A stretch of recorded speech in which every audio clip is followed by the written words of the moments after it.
This podcast is a member of the Place to Be Nation family. Visit us at placetobenation.com. The Year plus, I guess we could call this season 2.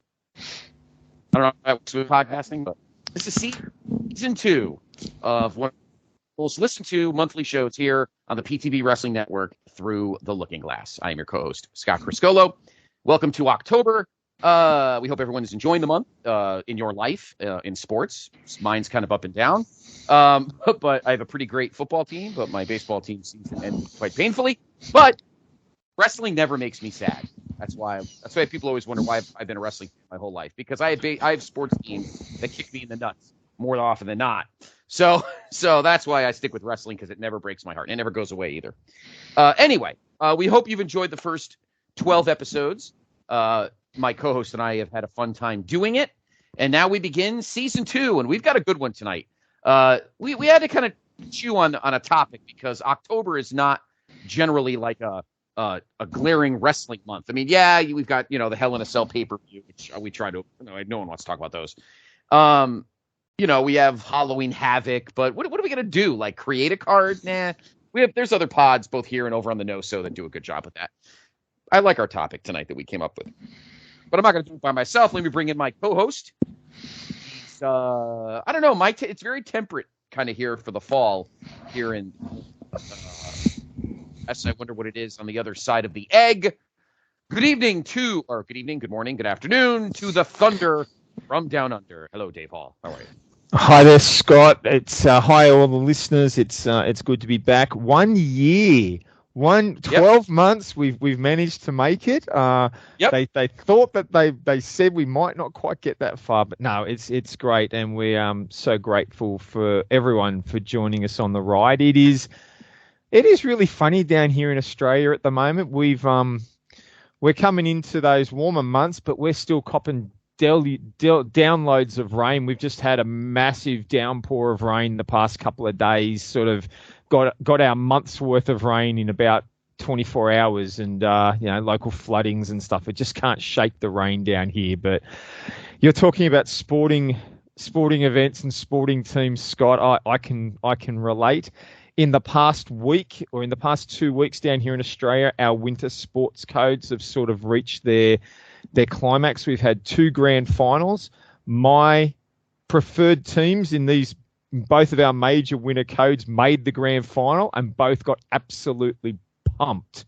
It was not a good week in terms of sporting. And then my preferred, so that's sort of down here in Australia, rugby league. I support the Parramatta Eels, and they got absolutely pummeled in the grand final.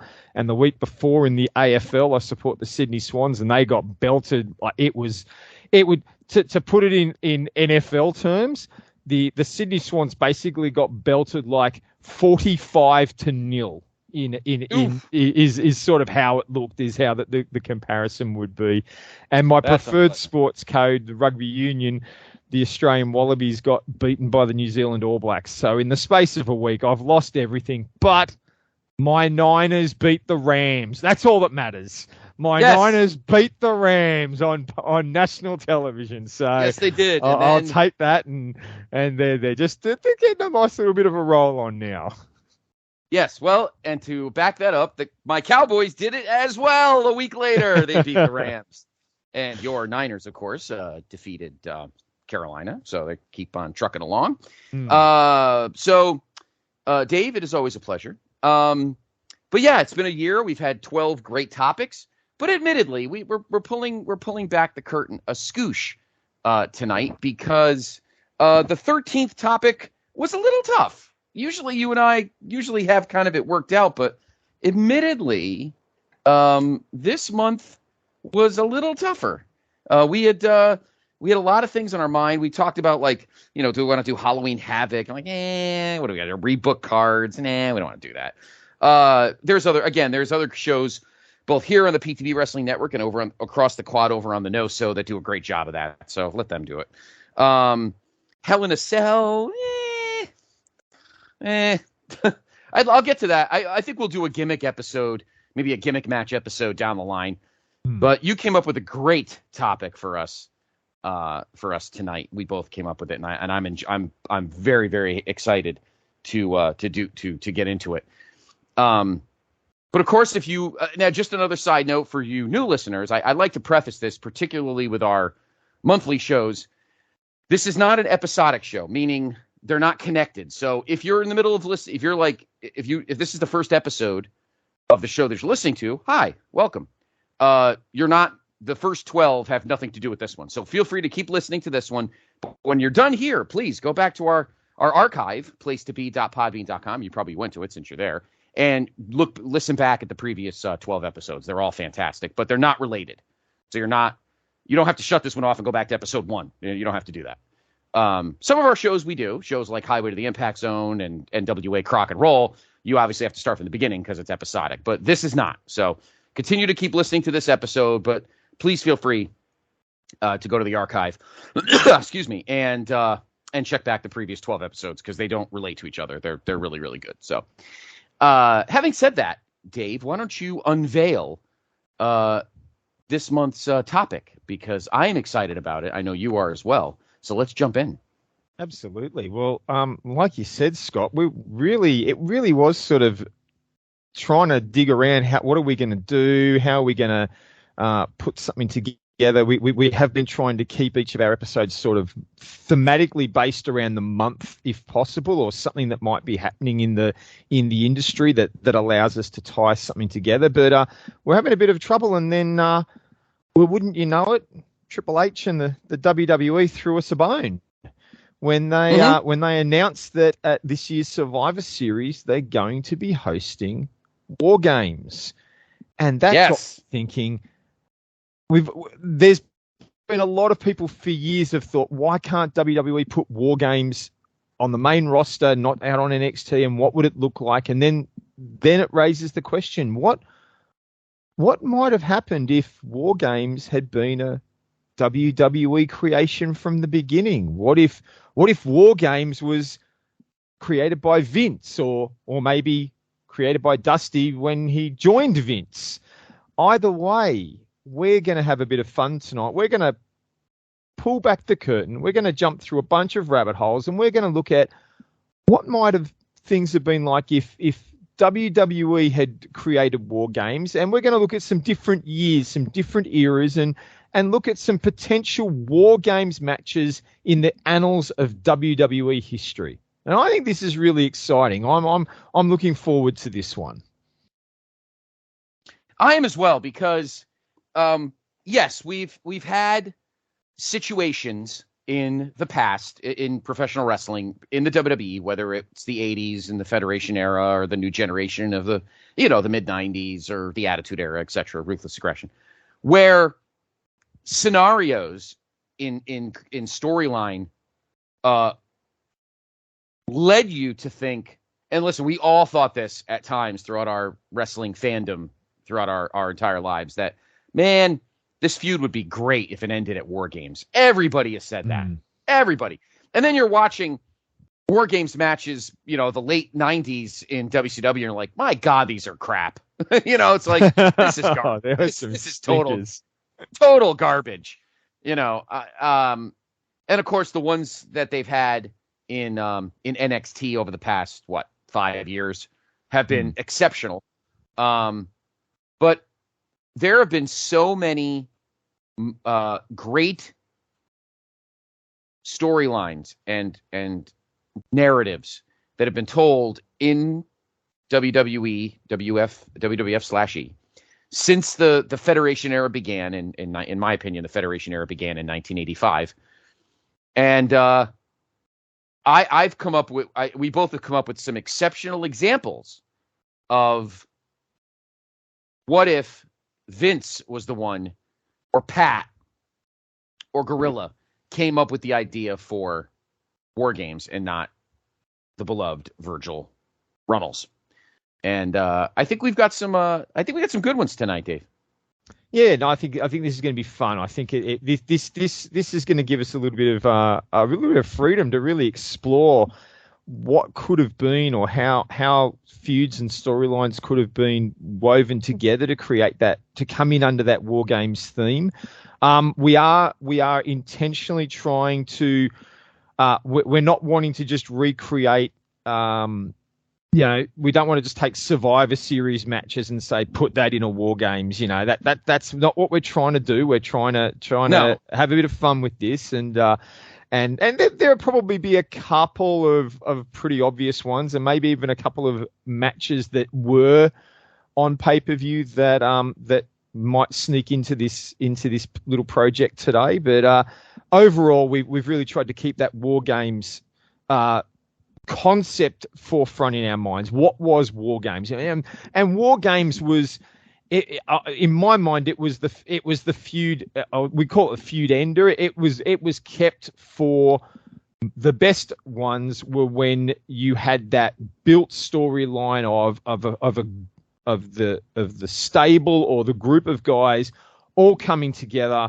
And multiple storylines sort of coming to a head in one battle. That was always what War Games was about, bringing it all together, right, locking them in that cage and letting them just go for it. And it's produced some pretty good matches. Look, yeah. Before we delve into the rabbit holes, Scott, what two questions here. What was the first War Games that you saw? And maybe what's your favorite War Games match? The first War Games match I ever saw was the first one, and that was it was truncated. It was truncated on a tape. It was truncated on a Turner Home Entertainment tape, and it was truncated on an episode of NWA, Saturday Night World Championship Wrestling. And that was the one from July 4th, 1987, the one everybody remembers. The Road Warriors, Nikita, Dusty, and Paul Ellering against the Horsemen and JJ. JJ, who of course was only there to eat the submission. That's kind of why they threw managers in there. That was pretty obvious. My favorite, well, let's put it this way. I'm going to go to my I'm going to expand my answer a little bit, Dave, for you. I'm going to go to my my GWCW/NWA match list from that we did a couple of years ago. And I'm going to tell you what War Games matches I have and where I had them ranked. So give me just a second. Oh, there's not many, I don't think. I don't remember. I haven't looked at this list in a while, but let's see. Okay. All right. Let's go down here. So in my top 100, I had, let's see, of course, my Google sheet is being a pain in the butt. Here we go. I had 5 War Game matches on my list. So not a ton. All right. I had 5 of them. So here's the list. At number 84, I had from Fall Brawl 94, the Rhodes family and the Nasty Boys against the Stud Stable. Yep. Which is a good match. At number 67, from Bash 89, I had the Road Warriors, the Midnights, and Steve Williams versus the Freebirds and the Samoan SWAT team. At number 48, I had from Wrestle War 91, Larry Zbyszko and the Horsemen against Sting, Pillman, and the Steiners. Of course, that ended with Sid almost killing Pillman by breaking his neck. My goodness. So not a great ending. I watched that early just to sort of get in the mood, get in the prep for today. I watched a couple of War Games matches on the War Games DVD. I've got the War Games DVD sitting on the shelf, and I watched that one, and I watched the what I think may be your highest ranked one, but I watched the Horseman one against Sting and Pillman. I'm just Sid, you look at it, Sid just could not get him up. And this we'll talk about this in a minute, about sort of maybe the problem with the cage, but Sid just didn't get him up and he came down on the back of his neck. I'm surprised I'm surprised they went and redid the spot, because they do it again and you can see Sid intentionally works the body and gets him in a position to drop him properly the second time. But the first time he just took him right down on the back of his head and neck. And I'm surprised Pillman wasn't out for 12 months with a serious neck injury after that. I know, right? Crazy, absolutely crazy. So, but the match as a whole is great. It's just that ending is just frightening. Yeah. Next up at number 48, I'm sorry, at number 16 on my list was the match I just mentioned, the very first one from July 4th, 1987, the Four Horsemen versus Nikita, Dusty, the Road Warriors, and Paul Ellering. And the highest War Games match on my list, I think you know which one I'm about to talk about, Dave. At number 3, it was my number 3 match on my entire list. And of course, that is from Wrestle War 92. Sting Squadron and the Dangerous Alliance. That is the perfect, and I hate to say this because the wars in the 80s were awesome, but that, in my opinion, is almost the most perfectly booked War Games match. Yeah, in terms of the way I agree with that. I think it was perfectly booked. It told a story throughout. It was the culmination of the Dangerous Alliance storyline. I mean, from that point on, the Dangerous Alliance just collapsed under the weight of everything. That was change of bookers and poor decisions. But even from a storyline perspective, it was the pinnacle. It was time for the Dangerous Alliance to start to peter out, and the good guys, the Sting and his team, start to get back up on top. But that's a fantastic match. The story, even the smaller storylines weave throughout. So the revenge, Steamboat wanting to get his hands on Rude. You've got Dustin. They talk up Dustin Rhodes sort of in the early part of his career, getting in there. And the Nikita Koloff element to that storyline, where is Nikita gonna work with Sting, or is he gonna turn on him? Like that, they really built that quite well. And then the finish with Zbyszko making the mistake and the error and costing Bobby Eaton. What I like about that is it really played into the concept. It wasn't talked so much in commentary, but Zbyszko whacks Eaton with the metal pole, the iron pole that keeps the turnbuckle together, whacks him in the shoulder, and all Sting does is lock on a basic armbar. But I think it really played him well. At that time period, you could still play that. These basic moves are still painful, and with the impact of the steel rod, it exasperates it, makes it worse, and a simple submission move is going to work. You wouldn't be able to get away with an armbar submission in today's wrestling world. In any way, you wouldn't be able to get away with that now. No, absolutely not. But that's just that. So that's my favorite. But the first one I watched, that's the first one I think I watched live. I think was that one. But obviously the first one I watched overall was the first one from July of '87, and it was obviously a truncated version, both on the Saturday night the NWA Saturday Night Show on TBS, and on the Great American Bash Tour VHS tape that came out via Turner Home Entertainment later on that year in '87. So, what about you, Dave? The first one I saw, I'll go to my favorite, because I agree. My favorite one, I think the best one of all time is the one you mentioned, Sting Squadron and the Dangerous Alliance. I think that, like you said, it's by far and away the best one.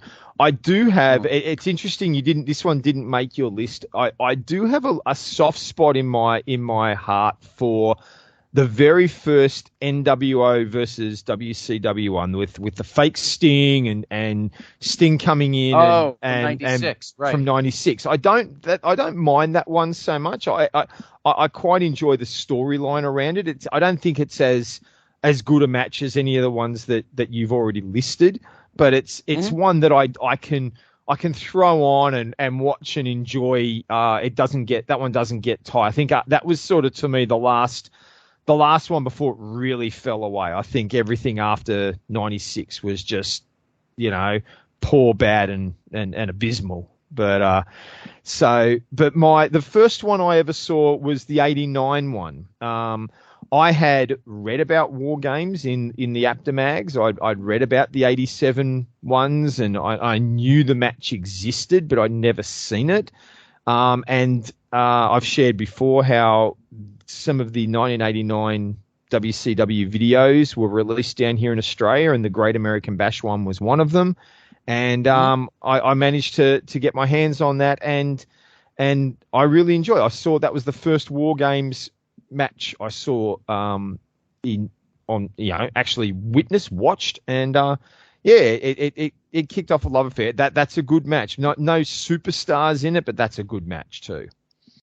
All right, that's you're probably right. I think I've in the past discounted the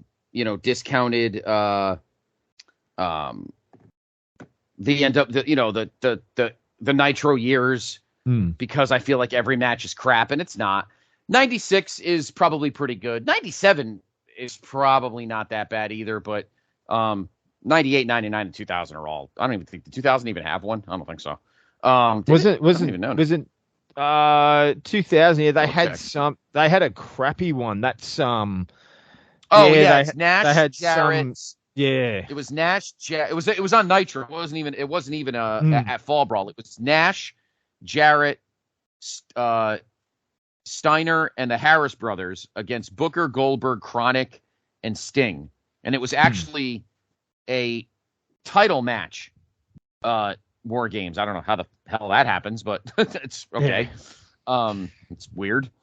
It's like the one in '99. The NWA, the Wolfpack versus Hollywood versus WCW, where it was you could win by pinfall, and it was pretty well every man for himself anyway. So that was those two are just they're just terrible. They really are. They really are.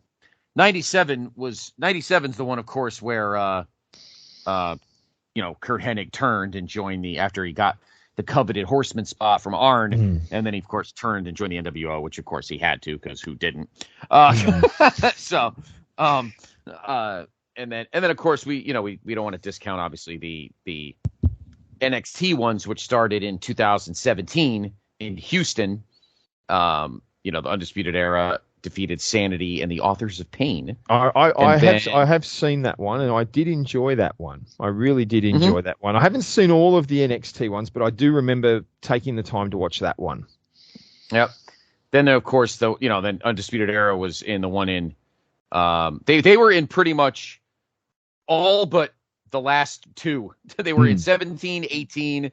Of course, there's a women's and men's in 19, and they were in the men's one. There was a women's and men's in 20, and they were in the men's. And then, of course, by 21, they were gone. So, but that's right. They were a good team, and it worked out that way. So, but some of these ones in the mid 90s are not awful. The one in 94, I think, is a unheralded one. I think a lot of people should watch that one from Fall Brawl 94.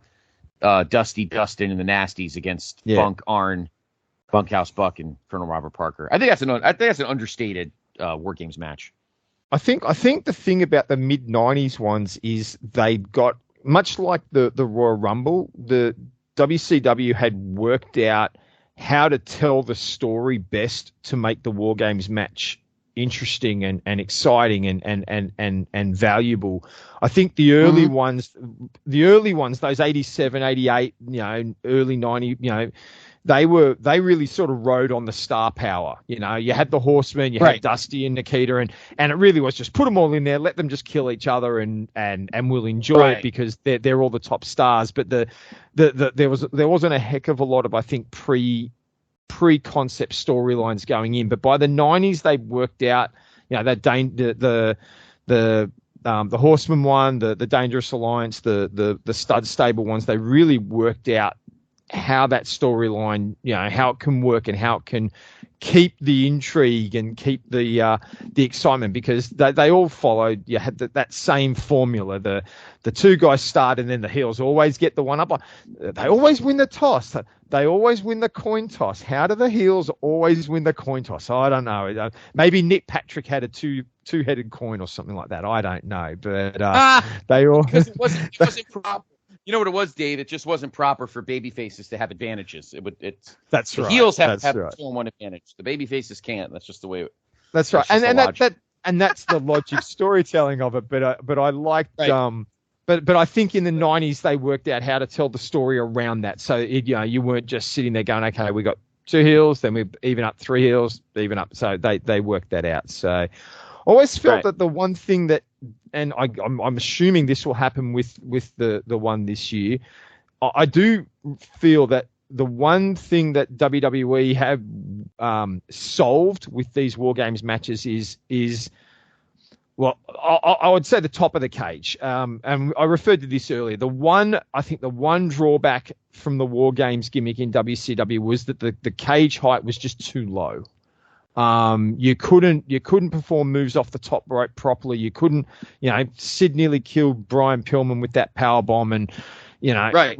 We talked. It's because the height of the cage was just so low. And at least, while I like a cage top on, I know NXT they've gone without the top of the cage. They've sort of got rid of it altogether.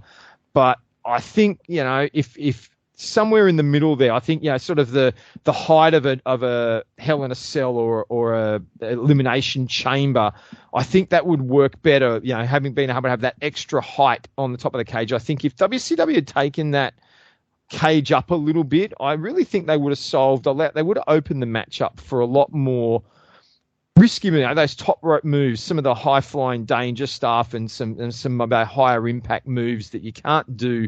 You can't do vertical suplexes. You can't do, a lot of those, moves that require height when in the WCW cages. And I think that was another reason why some of those matches did struggle at times. I agree with you. That's actually a pretty good point. I agree with you on that. That structurally, but you know what, Dave? Historically, WCW and the NWA were always bad about that kind of thing, and that's one thing.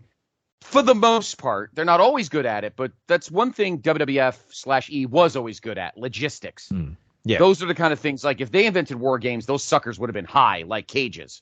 And that's what I think. I think if Vince had done it from the start, and it's part of the ideas I've taken into some of these, in some of the ones we're going to do shortly, is that it is a higher cage. Yeah, and no roof. Well, no roof. I don't think Vince would have done a roof. I don't know. I think a roof can work. You don't want the guys to be able to get out. I mean, the concept of the roof was to keep everyone in, as to not let people escape. They don't want them to run away because they're about to be forced into submission. So I don't mind the roof, but it needs to be, high enough that it's not going to impact the match, like a Hell in the Cell or an Elimination Chamber. Good point. I agree with you. All right. Nope, you got me on that one, Dave. I concede to your thinking on that one. You're not wrong. But I do think that the cage would have been higher, and because they would have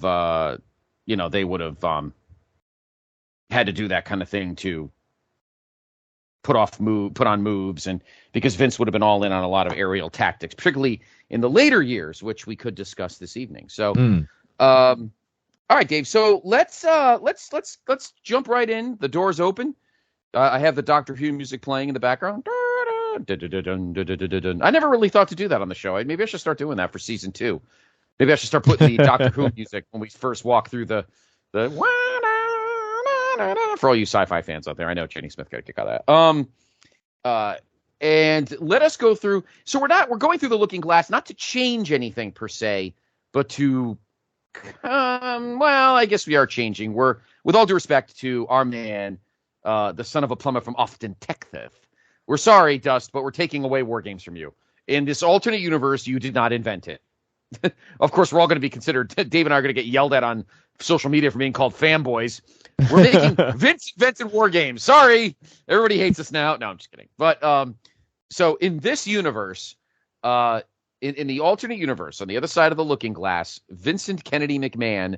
All right, if you guys want to do it fair, all right, fine. Pat Patterson invented the War Game. All right, let's do that. That's a little bit easier.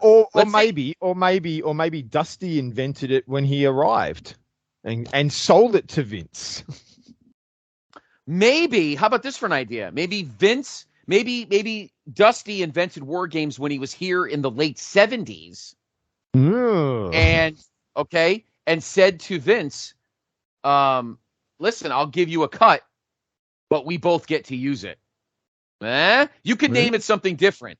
I'm calling it War Games, but the different in real life, in the real universe, Dave, and I've always said this, the reason that I think Vince was not a fan of War Games was because of money. I think he probably thought it was stupid to have 2 rings in an arena. This is my thinking. Not everybody always agreed with me on this, but I'm sorry. I'm going to die on this hill. I think I think Vince did not like the War Games idea because he didn't like the thought of 2 rings in an arena that takes away from floor seats. I've actually heard that. I've heard that argument put out there before. I've actually heard that was a legitimate reason why Vince never wanted to bring it in. Is that idea that the 2 rings and the way it changes the layout of the arena? I think it's very viable. Because you figure back in the day, let's be fair, not house shows, because I've sat on the floor for house shows at my beloved New Haven Coliseum, and I'll be honest with you, Dave, I think I paid $25 for a floor seat at a house show in like 1987. So I'm thinking he's not going to do War Games at house shows. That's one thing about Vince. He's not going to waste a good gimmick at something nobody's going to see. So obviously you're going to do it on a pay-per-view. And he's not going to throw away $400. Again, we're considering it the 80s. He's not going to throw away $400 or $500 floor seats for a War Games match. That's just my opinion.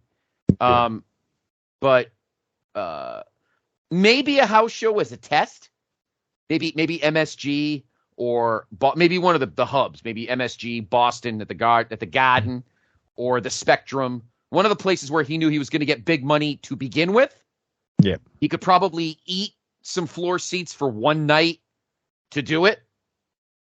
I don't think he would do it in, Saskatoon or maybe do it in Toronto, although the Maple Leaf Gardens would have been tough because they had that big ramp. So having 2 rings would probably have been problematic at that time. But he might have gotten away with doing them at a high profile house show venue because he knew he was going to get some good scratch from it anyway.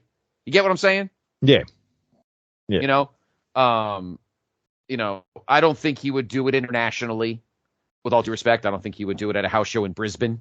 No. But although, you know what though, Dave? In all honesty, maybe if he was doing one of those slick Europe tours back in the day, and then maybe sell it as one of the hotter, because he would do that at times, and maybe sell it as one of the hotter for international videos. I think the issue for international would have been transporting a cage overseas. The cost of taking 2 rings and a cage. I agree. They never would have taken it overseas, much to the frustration of those of us living down here under, where we're lucky. And look, we haven't seen. We pretty well haven't had them out here since the pay-per-view, since the showdown.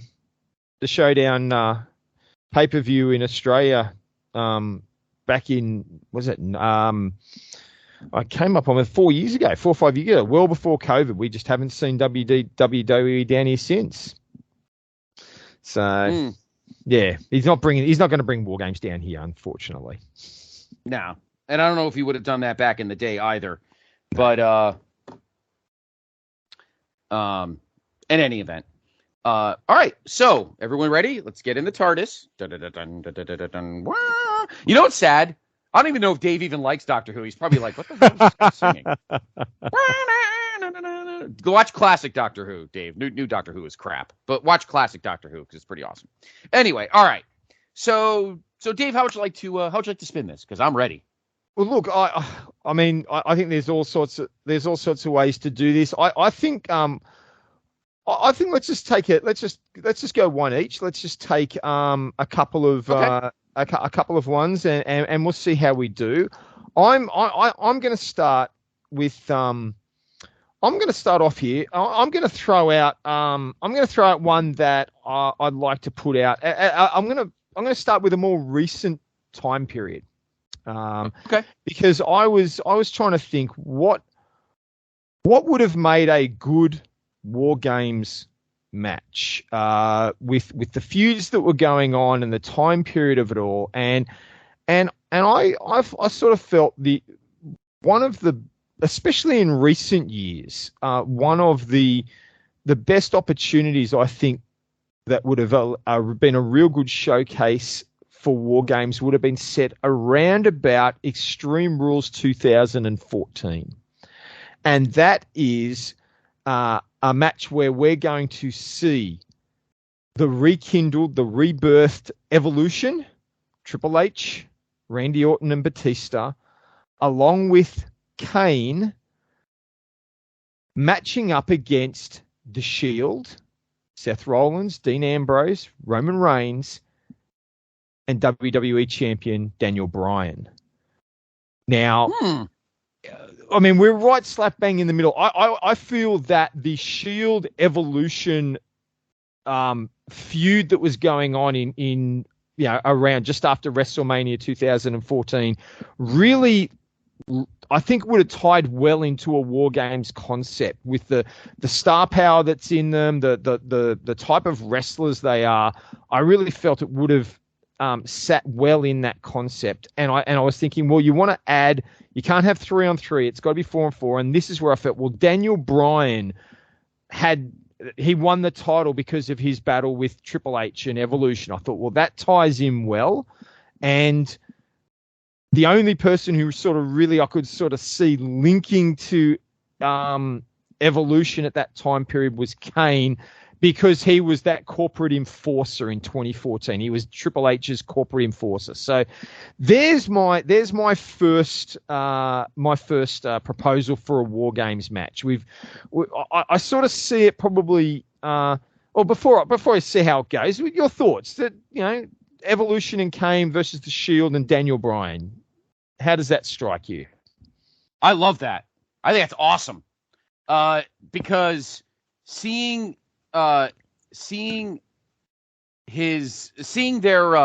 the building and maybe even you put the Rollins turn there or something. I think that's fantastic. I love that. I didn't even go that deep, that far in the timeline, Dave. So I'm very happy you went there, because I didn't go that deep. I wanted to do a little more older, but that's great, because you already know how Evolution's gang mentality works, and seeing Triple H, Orton, and Batista just roughing up guys and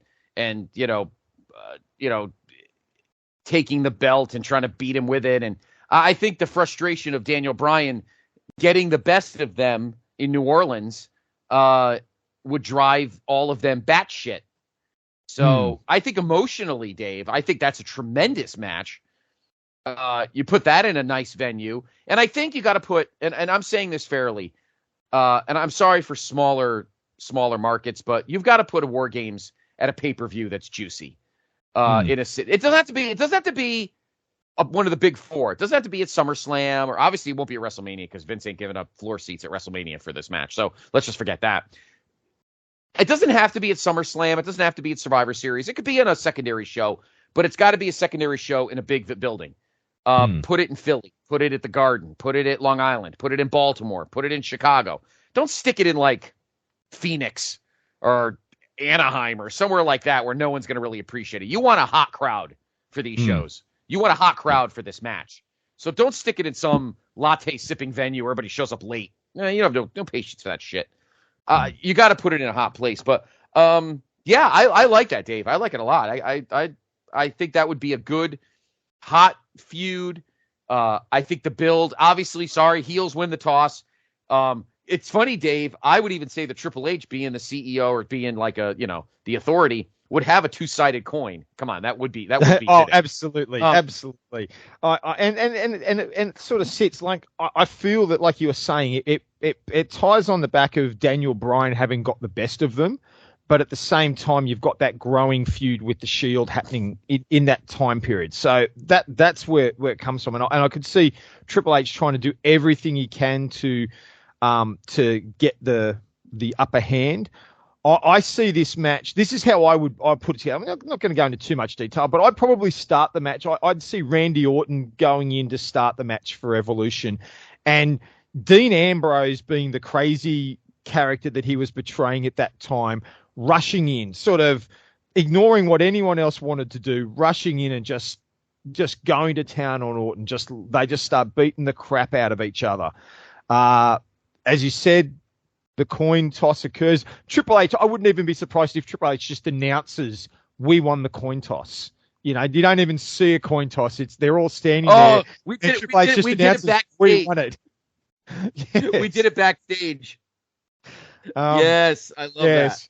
And Triple H is the first extra person in there to give his team the advantage. He comes in and they sort of take control. He wants Brian to come into the ring, but the number two, when the evening up, when it's the time for the good guys, the 2 minutes is up. I believe Seth Rollins would come in next, and I just think Ambrose and Rollins, they're going to carry it. And I'm keeping Brian out because we know he was struggling with his neck injury, because it's only 4-6 weeks later that he had to take that time off. So I'm trying to protect Daniel Bryan physically for a lot of the match. So I'd send Rollins in next.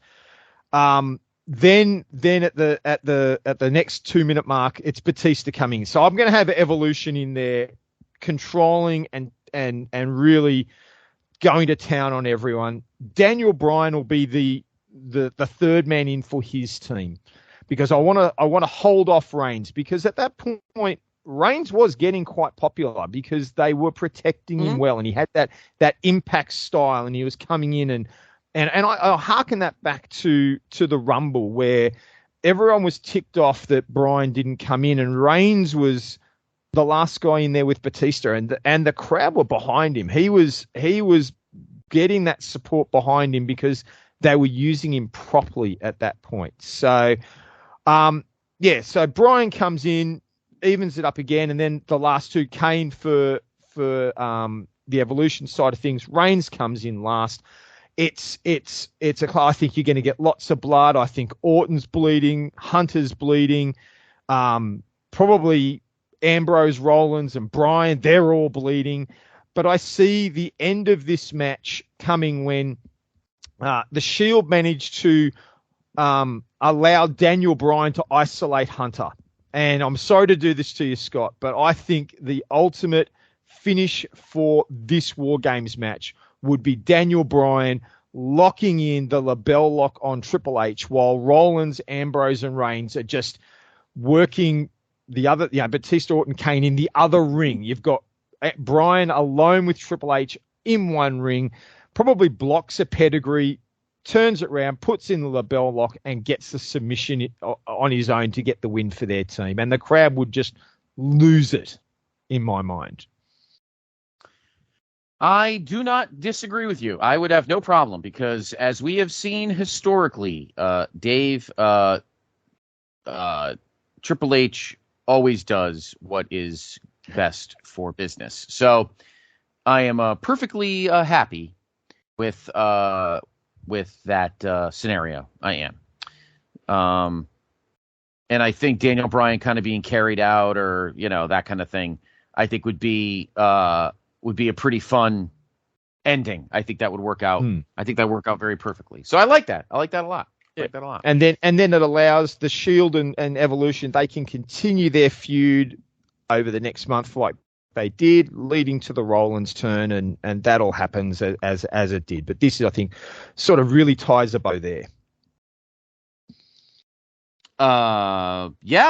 Yes, absolutely. So my first one, I'm going to go chronologically, because I'm just OCD like that. So my first one, Dave, did you put a year for yours? Yours is 2014, right? That was 2014. Yeah. Okay. I just want to make sure we have the years right. Okay. My first one is, we go back to 1985. Oh. Madison Square Garden. We could do this in November. There's no Survivor Series, but I think it'd be fun. Actually, no, it couldn't be November. We'd have to do it maybe in the summertime, and I would change up things a little bit, because, we're in the alternate universe, so I could change it however I want. So on the heel side, your team is Paul Orndorff, Big John Studd, Cowboy Bob Orton, Greg the Hammer Valentine, and Rowdy Roddy Piper. And on the babyface side, Tito Santana, the Junkyard Dog, Andre the Giant, Mr. T, and your World Heavyweight Champion, Hulk Hogan.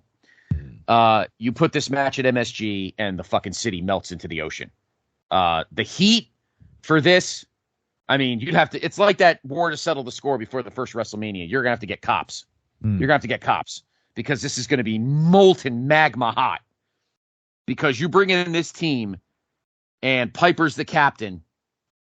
And maybe all 5 of them come in wearing Hulkamania t-shirts. Come on, that'd be pretty great. Come on, that'd be pretty great. But to add a little salt for the baby faces, okay? As Hulk Hogan, they all come in, individually. Real American starts. Hulk Hogan's coming down the ramp or coming down the aisle at the Garden. He gets jumped by Heenan family member King Kong Bundy. And Bundy beats on Hogan. And all of a sudden, holy shit, Hogan's not in this match in the beginning. And the heat is just molten as he's being carried out on a stretcher. And Bobby is just cackling in delight. He's high-fiving Piper. Oh, Dave, just imagine the fucking the roof of the building right now would be just molten. They'd be ready to riot. Oh, it's awesome. And Piper's just cackling. They're high-fiving. The heels are loving it. Hogan's spitting up, doing his whole little, his little shakes and shudders on the ground. Shakes, spitting up blood and everything. Oh my God. Andre's all pissed off. He's banging on the cage door. Oh my, it's just epic. And so obviously the heels start and you have Andre and the Intercontinental Champion Greg Valentine to start. How about that for an odd combo? Wow. And Andre's got his grin, but Andre is not smiling. You know how Andre will get in the ring and do his waves and smile? He is not happy right now. And Valentine's sitting there like, oh shit. Piper looks at him and goes, "You go in first." And Valentine's like, "No, why do I gotta go in? You go in." And Andre's standing there, and Andre's doing those big fucking ham hands, and he is not smiling. You know how Andre usually, waved to the, when he was a good, beloved babyface Andre, waved to the fans and everything. He is not smiling. Yeah. I'm even picturing him pointing to Stud, like, get in Stud here. In. Come slam me, tough guy. Like yelling at him with that in that deep Andre French voice. Come slam me, Stud. He's pointing at Stud. Stud's banging on the. Oh my! Why couldn't I book this? Oh my God, Dave, the magma heat right now, and everyone doesn't know where Hogan is. Mean Gene is in the back behind he's in front of the curtain. You can hear coughing and blood spurting everywhere. Oh, well, maybe not the spurting. Okay, I'm getting a little too horror. But you're hearing coughing. Mean Gene and Alfred don't know what to do, and finally, Valentine gets in. He's, they work it over. Valentine's getting the shit beat out of him. Andre's just hamming him, just pie facing him and then the buzzer goes off, and then Stud comes in because now Stud has an ally. Yeah. So now Stud comes in. Stud thinks he's a tough guy, and him and Valentine kind of overpower Andre. Buzzer ends. In comes Tito. We're getting flying drop kicks and everything, but Andre's already a little winded, and Tito gets overwhelmed. Then another heel comes in, likely, probably Orndorff. He comes in, he's posing, he's pointing at the Hulkamania shirt, crowd's throwing shit at the ring. They're messing up Tito. Andre's trying to get to his feet. Next up, JYD comes in. We're getting headbutts, we're getting thumps and just crazy stuff. Then in comes Cowboy Bob, and he drills Andre in the head with the cast. So Andre's like partially out, and Gorilla's on comment to him and Jesse. Jesse's just eating it up. Gorilla is banging the table. He's pissed. Jesse's just cackling. Where's your boy now, Gorilla? Where's Tough Hogan? He couldn't take a little roughing up. He's not coming out. He's a coward. Oh, Jesse's just totally needling Gorilla. I can't believe I'm getting this excited about this. He's needling him like every 2 seconds. And then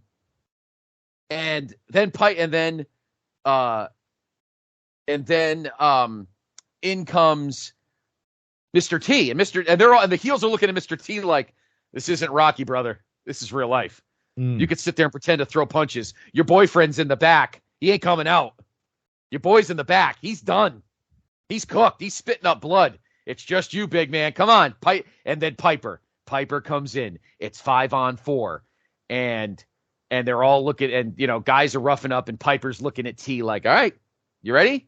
You don't got Hogan setting you up with moves now. It's me. It's you and I, sucker, face to face. And the place is, and Piper and T just like Dex Orndorff knocks him out. But then again, the numbers game. And then all of a sudden, coming out, taped with his ribs, blood spurting out of his mouth. The place goes batshit. Out comes Hogan, gets in the ring, and it's just mayhem. Guys flying all over the place, moves, punches, just Gorilla's crapping himself. It's just, the place is going ape shit. Cops are trying to hold the barricades. And then finally, in the end, and Piper probably is going to get paid for this, in the end, Piper gets leg dropped, and Andre gets up kind of groggy and goes to say Orndorff or Orton or somebody. Maybe Andre sits on Orton's broken arm and taps out. And the baby faces win. But Hogan's all like blood on his mustache, and he's all spitting up gunk and taped up ribs, just like WrestleMania 2. And actually, a pretty good setup, Dave, if you want to think that way towards WrestleMania 2 with Hogan and Bundy. Because Bundy's gone. He did his job. Bobby gave him a little extra scratch that night, a little extra sandwich money to just go out there and get a little, because it's Bobby. I can't believe, Dave, I got that excited over a match that never happened. But come on. I mean, that's just, you put that summer of 85 at the Garden, a summer night. I don't know what I mean, the Yankees are playing good ball. The Mets are playing good ball in 85. The thing, Patrick Ewing's rookie year with the Knicks, New York is hot. And then you put this War Games match. You got 2 cages, 2 rings, the 5 biggest heels, the 5 biggest faces, Hogan, Andre, Piper, the Intercontinental Champion. I mean, it's just, I tell you, Dave, you put that on a screen, Dave Meltzer has no choice but to give it 5 stars. No choice. That's right. Sorry, I got a little excited, but come on, Dave. No, that's good. I like that. It's I think it really ties into just that pre-match attack would have at that time the height of Hulkamania, that would have had the crowd in absolute frenzy. And when Hogan comes down, you can just picture the place just losing, the roof coming off. You could almost the place would be shaking.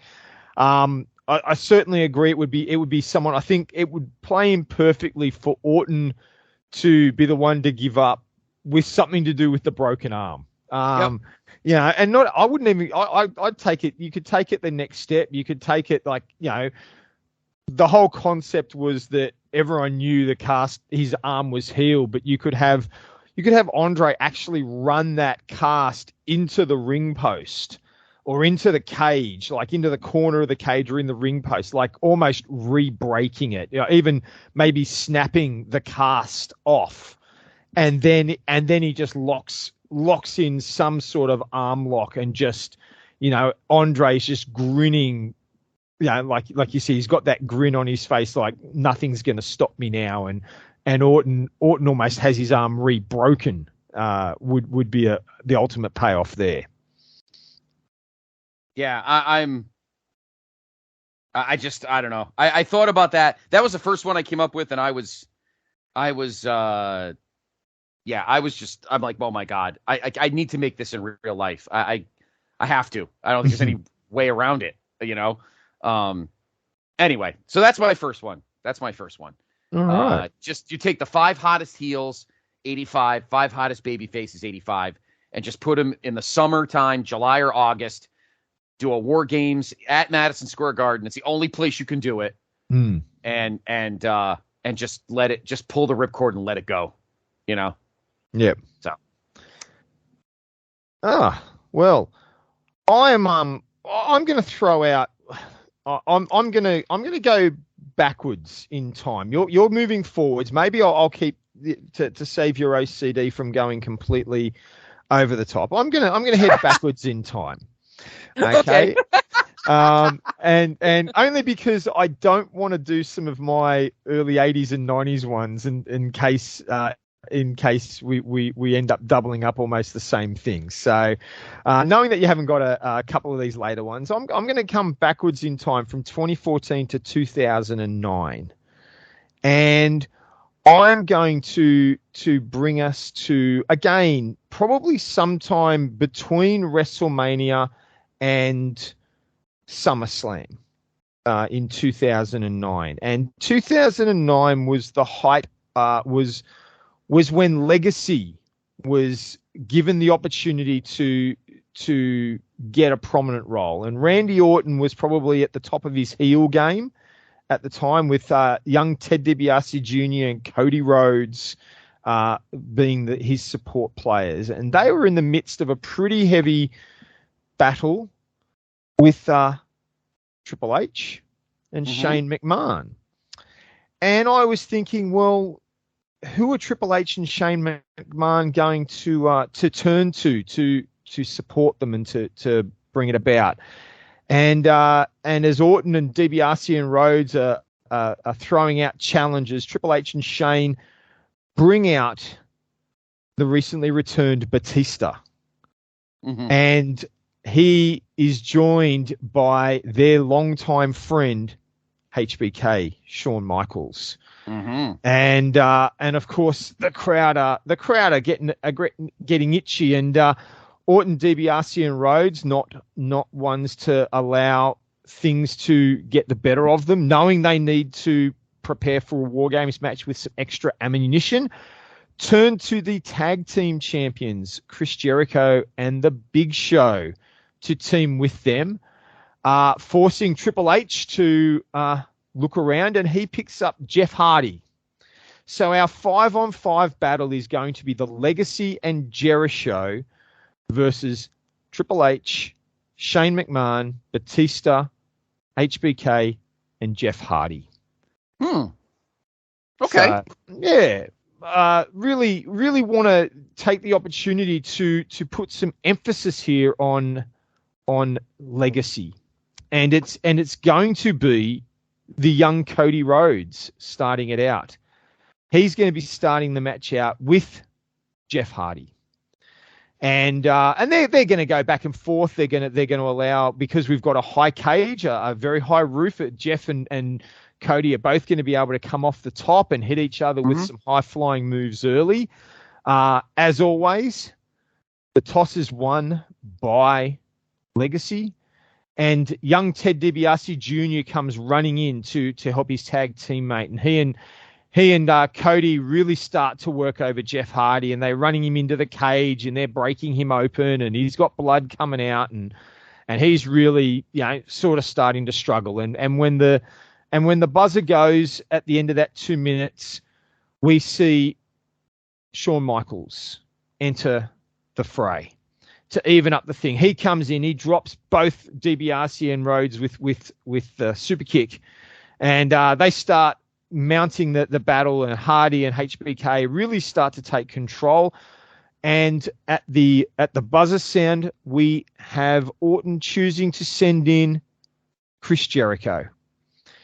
And Jericho comes in, and that allows, he probably comes in with some brass knucks or something hidden in his pants, and they really start to take control. And they are working HBK into the thing. HBK is going to bleed by this point. Cody's probably bleeding. You've got blood starting to pour out everywhere.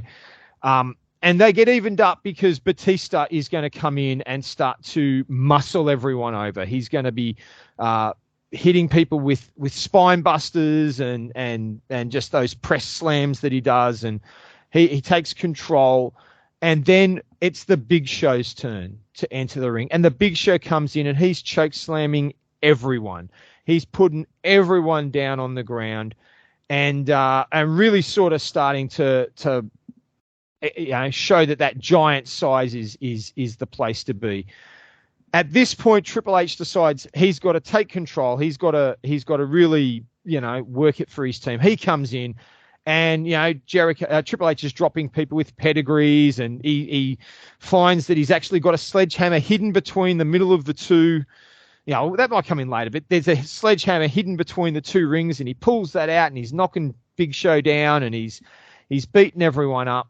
Orton's the last man in for Legacy, and again, the tables turn, the 5-man advantage, but Orton and Triple H are really just pounding on each other at this point, and they're just really putting each other to the sword when Shane comes in to end the first stage of the match and bring us to match beyond. And Shane comes in, and he's coming off the top rope, and he's flying all over the place and doing the Super Shane sort of thing. But as I said, Triple H had brought a sledgehammer into the ring, and he had it between the two, and Orton manages to get his hands on it, and he absolutely takes Shane out with the sledgehammer.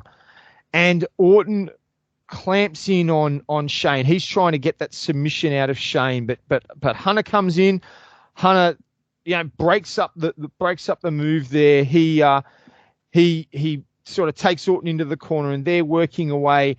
And this is going to allow, I'm going to turn the tables here, but this is going to allow Chris Jericho to move in on the injured Shane. He's going to lock in a walls of Jericho without everyone else sort of realizing it. And for one of the rare occasions in the history of War Games, I'm going to have Legacy and Jericho get one up on the good guys here. And Jericho's going to force a submission out of Shane McMahon. I didn't want it to be Legacy that brought it about, because I want to allow Legacy and that sort of feud to continue. But I wanted to give Jericho a bit of shine, because I really feel Jericho often gets overlooked in 2009, but he was doing some good stuff. And I think, he come out of the battling with the movies, with the whole old guys feud that he had, and the match with Steamboat. And I just wanted to give Jericho a chance to really get one back here, and taking advantage of someone who's already down. But I think Shane's the sort of guy who can eat a loss there. And so I wanted to give Legacy a chance to shine, but I didn't want Orton getting the win. So I'm going to bring it about that way, and Jericho's going to steal one, and we've got a heel victory, a rare heel victory in War Games. I love that, Dave, because that's a scenario where it would make sense for the heels to win. They're the younger crew. They need to get put over. Most of the guys on the babyface side are bulletproof. Who gives a shit if Shane taps out? You're not going to hurt anything with that. I think it's, for once, the babyfaces having a manager works to their disadvantage. In the past, a guy like J.J. Dillon or, whatever, Cornette or something. But in this instance, it's as tough as Shane wants to pretend he is. This is a situation where he's probably outmaneuvered in that situation. You know what I'm saying? So I agree with you 100% on how that's booked. And I like the fact that you have the baby faces win, because the heels win, because in this instance, it actually helps them better than it helps the baby faces. So made sense to do. And I like that you had Shane tap, because if you had any of the others tap, it would have been kind of dumb. Yeah. I like that you had Shane is the weakness on that team. I agree with you on that. All right. Well, since we're going to meet in the middle of the timeline, my next one is from 1988. We move ahead because you knew we needed to have a War Games with the Mega Powers. So on the heel side, not the greatest team, but I like it, actually. You got some tough guys on this team. You have Ted DiBiase, Andre the Giant, so you have the Mega Bucks. Haku, who at the time I think was the king, because Harley was hurt. the big boss man, who's new on the scene, and Hercules. Your babyface team, the Ultimate Warrior, relatively new, the Hart Foundation, who freshly minted babyfaces, Hulk Hogan, and of course your World Wrestling Federation champion, the Macho Man Randy Savage. Got to have Savage at a War Games because he'd be all over the fucking place, and he's he's a good baby face that gets the crap beat out of him, so he's good at that. I think you start with Boss Man and Brett, and Brett, because this is the first example of giving Brett a little solo shine. Brett gets Boss Man and is trying to work him over, and he starts getting the upper hand, but of course, Ted DiBiase pays off the referee to skip the flip and just pretend he won. So the heels get the next guy, and in comes Andre. So you have Andre and Boss Man beating the crap out of Brett. Next guy comes, and it's Warrior. Warrior, relatively new, trying to get over, and we get a good even back and forth. Then in comes Haku, because you need a good tough $2 stake in there. Haku starts working over. You even it up with Hogan. He comes in next. Then you have a little 3-on-3. Then you have Hercules. Then you have the Anvil. And we keep going back and forth. And Andre is still taking out guys left and right. Then you have DiBiase, who's trying to put the $1 million dream on Brett. And then the last guy in is your World Wrestling Federation champion, the Macho Man Randy Savage. We get a nice battle, and Savage and Hogan get a double move. They drop the leg drop and the elbow on Haku, and eventually Brett gets Haku to tap out to the sharpshooter. And the baby faces win. I almost had the heels win here, but I feel like I didn't want to do the Mega Power split yet. So this is more, you could make this ideally the main event at SummerSlam, because it is in the Garden. I don't think it would have the heat like my previous match did, but I think it would still be a hot match. My goal, even though Hogan's in this match, my goal is to make sure Savage is over as World Wrestling Federation champion. You make sure he gets the most shine. Hogan drops the leg on DiBiase. Savage hits an elbow from the top of the cage. Well, sort of. But the referee notices that Brett has Haku in the sharpshooter, and Haku quits. So that's what I have. I think that's a fun match. It has a lot. We have some debuts. Hercules, still kind of a heel. He hasn't turned babyface yet. I know he was a babyface by 88, but we're keeping him a heel here. Boss Man's new. Warrior's relatively new. I was going to put Honky in here instead of Haku, but I'm like, I like Haku better in a match like this. And, I'm kind of proud of this combination. And I think it's fun. I think it's more to put over the characters. And I think you get a great match. Yeah, I think that'd be fun. I like the idea of allowing the Mega Powers to be showcased, and you could see this maybe at the SummerSlam. Instead of the Mega Powers Mega Bucks match, you could see this being perhaps in place of that to allow that to continue to grow. But it definitely gives them shine, and it was at a time when Andre was still just able to work enough that he would be able to dominate the way you were talking about. So I think that would be a fun one. That would be a fun one to see. It's very it would certainly not maybe not quite the heat response that your 85 scenario gave, but certainly up there. So I think that would be good, and it's good to see the good guys go.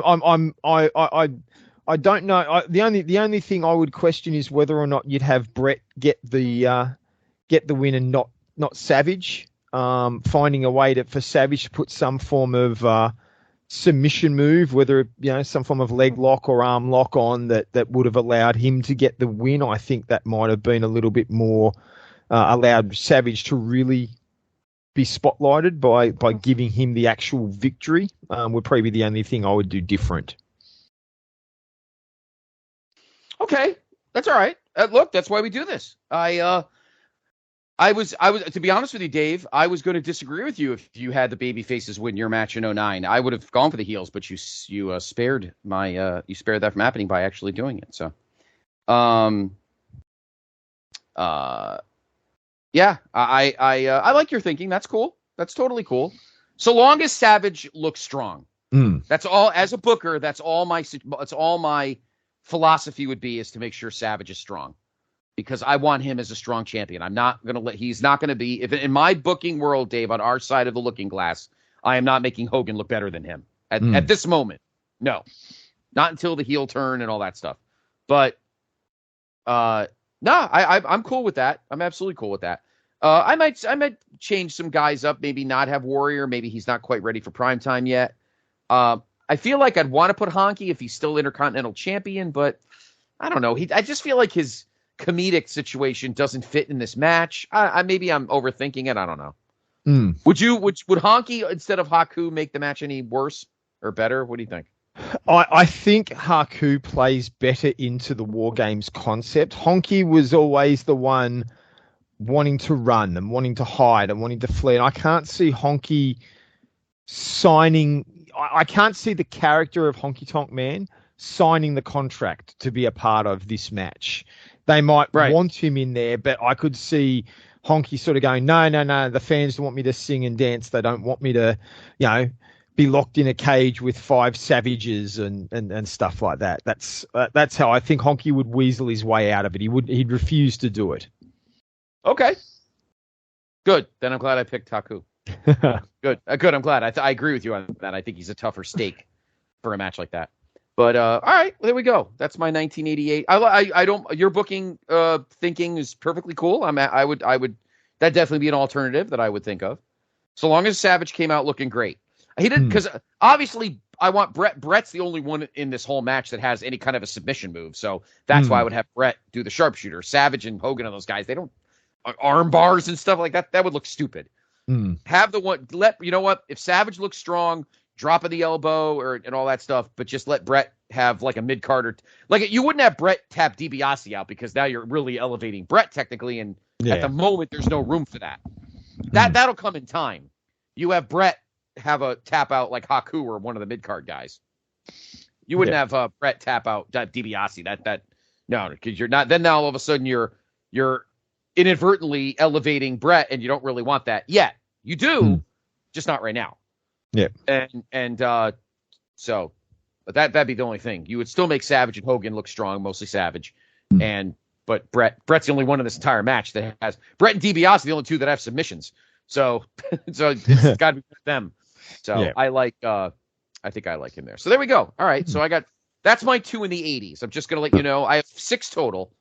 My next 3 are all the 90s. So I have I'm going to come in and onto the back end of the 80s now, because the first one I had was actually in 89, and the reason I didn't want to do it first is I just wanted to hear your earlier ones. So okay, sure. I don't want to spend much time on this, because it's a very similar concept to what you've just put forward with the 88 one, because I sort of looked at 89. I thought, you know what? There's some guys in the WWF in 1989 that had performed in War Games and in the WWF would really make it work. And I thought, try and put together something. I ended up coming up with 2 possibilities here, but team number 1, the good guy, the face team, is you're looking at something like Hulk Hogan and Brutus the Barber Beefcake, who were your sort of top level guys in 89. Dusty Rhodes, who's now there. and the Hart Foundation. So I had them in there with them. And on the other side of the coin, there were two possibilities here. One possibility was to just put the Heenan family in, Andre, Rude, Haku, and the Busters, the Brain Busters. But then I actually realized I would love to have seen, and I still like that one, but then you would have had to be bringing Warrior in, and I didn't want to put Warrior in this. But my heel side of the occasion is Randy Savage, the Big Boss Man, who was in the second War Games match, Tully Blanchard and Arn Anderson, who were War Games veterans, and at the same time period, you've got the Widowmaker, Barry Windham, in there. And I thought that would be, can you imagine that as a War Games matchup? Randy Savage, the Big Boss Man, the Widowmaker, and the Brainbusters against Hogan, Dusty, Beefcake, and the Hart Foundation. Again, I see it very similar to the way you had it. I would be starting off with guys like Bret Hart and Arn Anderson, and having someone like the Boss Man come in,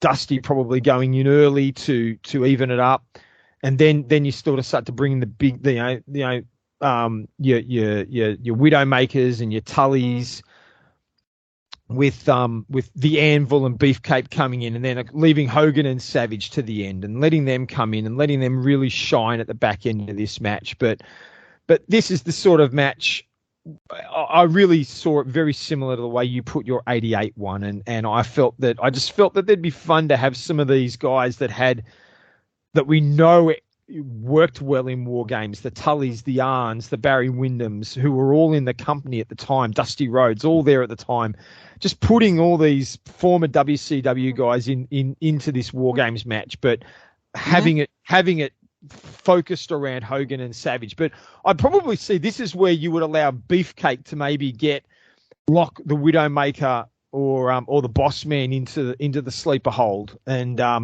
probably or maybe Tully, maybe the Widowmaker or Tully. But this would be one where the good guys would need to go over. The star power and just the nature of Hogan, you'd have to have the good guys go over, and probably with Beefcake getting a sleeper hold on someone like the Widowmaker to secure the victory. Okay. That's an interesting combo. I like the WCW concept. Yeah, I like that. I like that a lot. 89 is a fun year too, Dave, because obviously, and I've discussed this on previous shows, and you have as well. 1989 is one of the greatest wrestling years in history. WWF was great. WCW was great. You had, you still had some promotion stuff. Japan was good. You had very, very faint back ends of AWA, but having kind of this mix, in this War Games show, I like it. Give me the heels again. I'm trying to wrap my head around it. Give me the heels again. Got Randy Savage, okay, the Big Boss Man, the Widowmaker, and the Brainbusters. And probably at ringside you've got Zeus. Zeus is probably standing there. He's supporting them, but he doesn't get into the ring. And maybe even at the end of the match, Beefcake gets the victory with the sleeper hold. At this point, Zeus tears the cage door off and comes in and starts to wreak havoc on everyone after the match is formally finished. Maybe every time a babyface is supposed to get in the ring, Zeus steps in front of the door. It does the whole thing like move me like he did to Hogan on that Saturday Night's Main Event, and he starts like just totally driving the baby faces nuts because nobody could do anything with him. That's good. I like that, Dave. I like that. One thing that I love about the Federation era, and that's why I'm loving this episode tonight, is it was so easy back then to get fired up as a kayfabe fan of guys like Hogan and Savage and baby faces, because so easy to fire up the fans, and get them all going and everything, it's so easy. So you get all this great babyface team, and meanwhile Zeus just doesn't let them in. It just drives you nuts. That's what I love about my 85 match. Like, the heels are just smarter, and you can't handle that. Usually, Vince likes making sure the baby faces get over, but you can't have dumb heels or else there's nothing to get fired up about. So, at this time, Savage is, with Sherry, and really the only thing you do is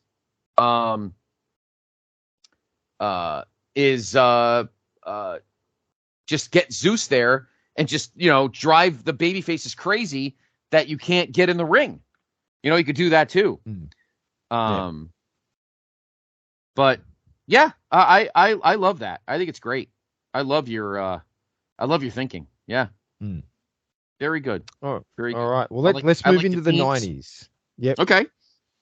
Let's move into the 90s. What have you got? All right. Well, my first one is 1994. Yeah. And I have an interesting match here. On the heel side, you have Owen Hart, Jim the Anvil Neidhart. So Neidhart's in his second one. He was a babyface in 88. Shawn Michaels, Diesel, and Crush.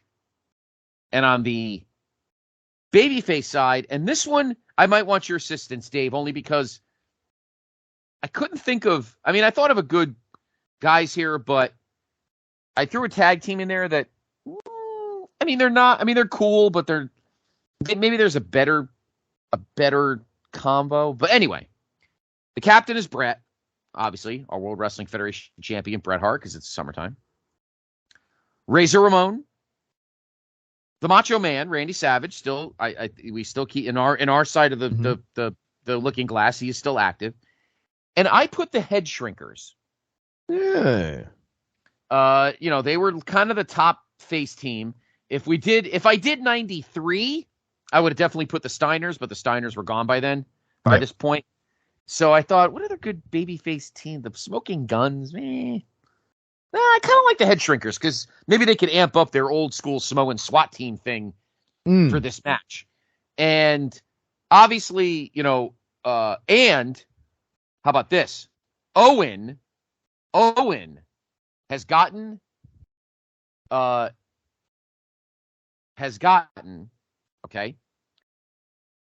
WWF President Jack Tunney to make it so that this match is for the world title. So if anybody gets anybody else on the other side to tap out, Owen Hart becomes the World Wrestling Federation champion, and the guy that gets the tap out gets $100,000. How about that? Yeah. Sounds so I know it sounds so WCW-ish, but come on, I think that'd be a lot of fun. So Bret has to trust Razor, the Head Shrinkers, and the Macho Man, to not tap out. And Owen is like, listen, guys, I will give you $100,000 of my own money if you get the tap out here and I become the WWF champion. I think that'd be a lot of fun. And I think you start with Crush and Savage, just get them in there and just let them have at it. And then, of course, Owen rigs the flip, and in comes the Anvil, and he helps Crush work over Savage. In comes Fatu. Then in comes Diesel, and Diesel really starts laying guys out. Yep. Then in comes Samu. And then in comes Shawn. And then in comes Bret. Because Bret needs to protect his investment. He does not come in last. Yep. Then Owen comes in, and then we finish with Razor. Now, the key thing is Bret is focused on not even really being able to handle wrestling, because in the back of his mind, he's like, I got to keep an eye on all these matches, because what if somebody taps out and I don't realize it? I could lose my WWF title and I'd be in the other side of the ring. I'd be in the other ring. So, he's like he's getting panicked. Meanwhile, he's distracted but then Shawn Michaels, and this continues the storyline here, Dave. Shawn Michaels asks I need another heel. Are there any managers here? Asks Cornette, let's say, because Cornette and Fuji are in the ring with. Oh shit! No, scratch that. I just thought of a better heel. We're getting rid of Neidhart and we're putting in Yoko. Oh, all right, because now Owen's got to worry about the fact that Yoko's looking at him like, I did lose to Brett, and I haven't gotten my rematch yet, so I don't know what the hell you think you're doing, Sunshine. So let's say Yoko's in the match. All right, scratch Neidhart. We're putting Yoko in there. I totally forgot about that. We're putting Yoko in there. But Yoko is a little skeptical because this is where like heel distrust comes in, Dave. Because Yoko wants to be world champion again. He had just lost at the Garden at WrestleMania 10. He's owed his world title shot. So why am I helping this little twerp win when I'm the one who's should be still world champion? This guy's been nothing. So, and Owen's a stupid idiot, and he tells Yoko, "Well, you lost at WrestleMania. I won. I beat Brett. You didn't." Like he starts needling Yoko. Of course, taking into account that they would be tag champions the following year. But again, we're in this universe. Yeah. But so Dave, Sean asks Fuji to open the door and hand me a chair because I am going to knock out somebody. I want that money that Owen Hart's giving me. If Owen Hart's promising me the money, honey, I got the time. So he asks, Fuji or Cornette, because we have Yoko in the match now, gives a chair to Sean. Sean is holding Savage or something. Savage ducks out of the way. Sean drills Diesel. Brett puts the sharpshooter on Diesel. Diesel's out. Diesel does not tap. Diesel's out from cold. Sean's chair shot. Yeah. Referee calls for the bell, and Brett and the faces win. Yep. And Brett retains his title, and we still get the slow burn to Diesel turning babyface. No, I like that. So my apologies for the audible, because I was looking at the team and I'm like, shit, I still have Yoko here. This is before I do not have Taker because I'm still taking into account the Taker's on that Taker Faker hiatus. So I do not have Taker in the match. But this is that's my, do you think it's a little too, storyline-ish? What do you think, Dave? I really want your opinion. Look, I think that from an in-match perspective, I could certainly, see the chair shot and the build of the Sean Diesel thing working. I struggle a little bit with the title on the line, so I will admit I do feel that's very WCW TNA-ish. It's probably more TNA than WCW. All right. But I do like the matchup, and I do like the way the result would pan out is certainly I think a very good way to continue the burn, or probably this would be the early stages of the Michaels Diesel burn. You could almost see it being the first step. Sort of the first step in the story to the Michaels Diesel situation. Diesel being annoyed about it afterwards, but still playing the good bodyguard role. So, I think it's got a good outcome there. I think I'd really like to see, like you said, the head shrinkers would be good in that role. Before Samu left, I think they'd make a good addition, and we've seen that they can do it. We've seen that they did have the ability to work that style of match. So I think they would have brought something unique to a War Games match. It'd be fun. All right, I TNA. I sir, jest at that insult. How dare you? What do you think I am? Jerry Jarrett or something? No, I'm just kidding. Vince Russo's in the house. Bro. No, I didn't say, Dave, that we throw the belt into the ring and use it as a weapon. No, I didn't say Oh, God. That's good. All right. My next one is a total cheat job, but that's okay. Well, I'll get to that one in a minute. What do you got for me, Dave? Okay, well, I'll go with what I have a suspicion I know what the cheat job is, because I think we're going to start having some similar ones here. So I'm going to jump in. I'm going to come after you. I'm going to stick in the 90s now. I'm going to stick in timeline with you, because my next one was just the following year. And I put this one together more for the opportunity to see certain guys working together. Okay. And so we're in 95. So I think this is going to become pretty obvious about who's going to be involved and what the outcome's going to be. But on one side of the coin, we're going to have the corporation, because they're the only 5 heels that I could see working together in 95, because the roster in 95 is terrible. We know that. But you've got Ted DiBiase's corporation, Sid, Tatanka, IRS, Kama Mustafa, and King Kong Bundy. On the other side of the coin, well, who is going to be working together in 95? Well, I think it's pretty obvious. We're going to have our world champion Diesel. We're going to have our Intercontinental champion Shawn Michaels. We're going to have Razor Ramon. We're going to have the 1, 2, 3 Kid. So we've got the Clique working together. And because we need a 5th man, we've got the recently kicked out of the corporation Bam Bam Bigelow. Now, I know Bigelow and the Clique do not get on outside of the ring. I know it would not have gone down well, but from a storyline perspective, that's what it would have needed to have been. I just like the idea of the Clique working together. Diesel, HBK, Razor, and the 1, 2, 3 Kid all working together. I think it would be fun. I'd see. To me, this sort of has that concept that you've got very similar to maybe the Stud Stable against Dusty and his guys, or possibly, it's sort of got that. The heels are clearly, or even let's go, maybe even the Sid, Vicious, Vader, and Harlem Heat year, where you just know that the bad guys, there's no chance. They're just there to give us the opportunity to see these favorites of ours work together.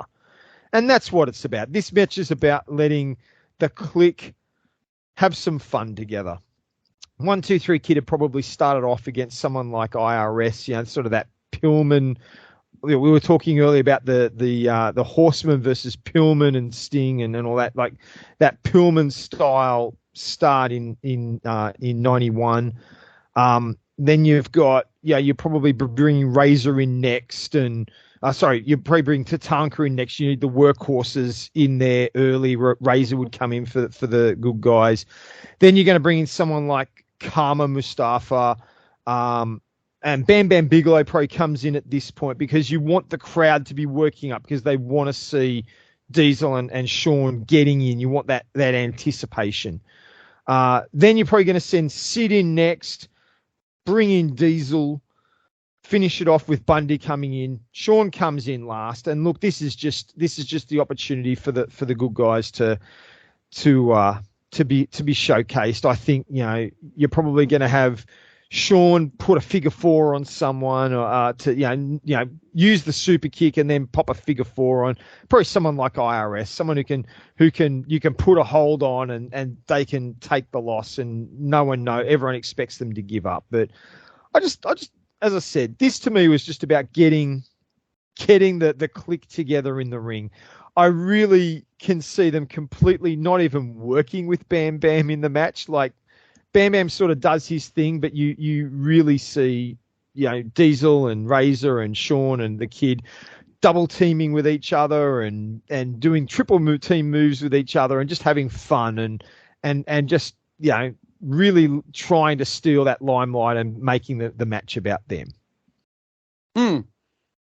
Listen, that might be a year, Dave, where a match like this may actually kind of help the roster a bit and even maybe help things elevate. Let's be honest, 95 WCW wasn't the greatest shakes either. So, and you could look at the roster and go, you know what? Neither roster. I mean, the WCW roster's got Hogan and all these other old farts, but WWE at least has some. But Vince had his own other personal and fiscal issues. But I love Sid, but I hate Sid in War Games matches. I feel like he doesn't ever feel comfortable. I think maybe in your setting and the way you have it worked out, maybe he does, but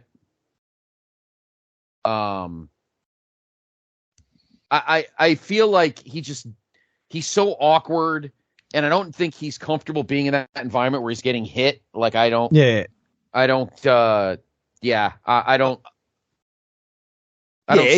It's not a great match, that one. It's not a great match. It wouldn't be fun to watch. It really would be reliant totally on Sean and his buddies just hamming up with each other and doing whatever they could to try and make each other look as good as possible. So yeah, like I said, for me, this was just about getting those four guys in the ring together. Right. So let's leave that one. That's not a good one. I knew some of the ones I came up with were bad. I told you that pre-show. I said I had some bad ones. Well, listen, my 94 one, I called an audible and got rid of a guy in the middle. So it sounds something very TNA-ish too. So, yeah. Okay, here's my cheat match. And I think I may have the same one. I wouldn't be surprised. Yeah, we could do this together. Because the match is so perfect. The match is so perfect as a standalone match.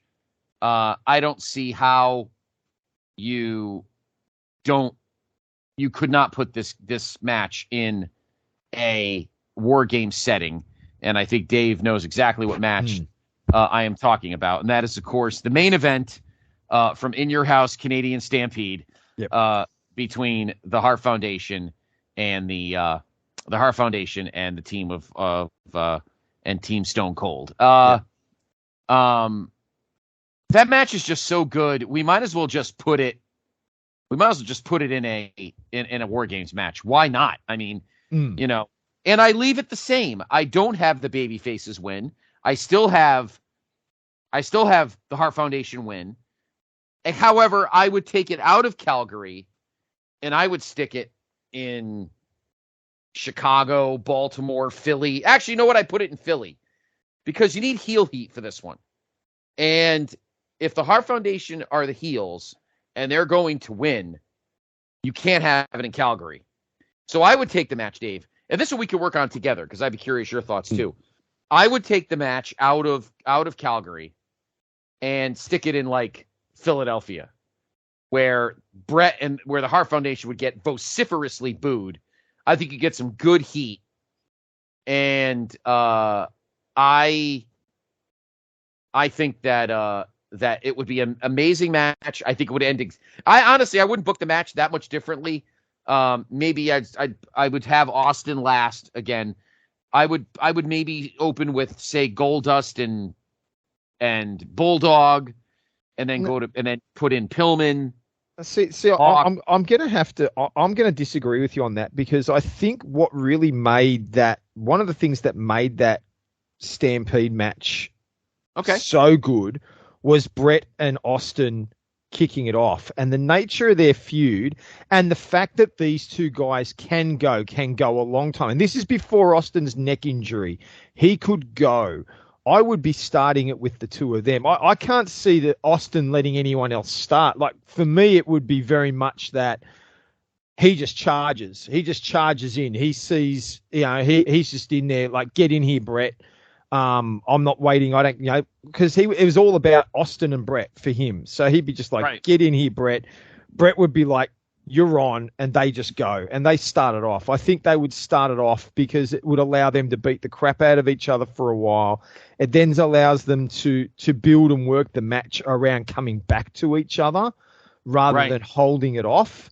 And I think that's what the crowd would want. And whether it's I hear what you're saying, and I think where you're coming from, I think what you're trying to say about needing the heel heat is the fact that the Hart Foundation would work the match, would work the heel style of the War Games match better, being the getting them one-man advantage and the underhanded tactics and the advantage that comes from the gang mentality.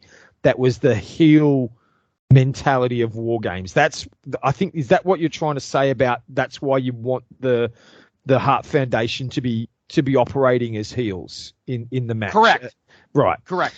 Yeah. Because I wanted at least one match where the heels won. I knew you would have at least one, and the one you have, The one from 2009, I think is a perfect year for it. But I wanted one where the heels won, and all my other options probably are not great for the heels to win. But that one definitely was. But to do that, you can't have the match in Calgary. It's not going to fly. So, I was very in tune to making sure this was in a place like Philly or at at the Garden or something like that. But you're probably right. I think you're right. I think the whole point of it is the two of them in the ring, and then they're wrapped around this giant cage, still jaw-jacking at each other. Yeah, no, you're right, Dave. You're right again. That's why I have him on the show, everybody. I just blather too much, and someone needs to put me in my place.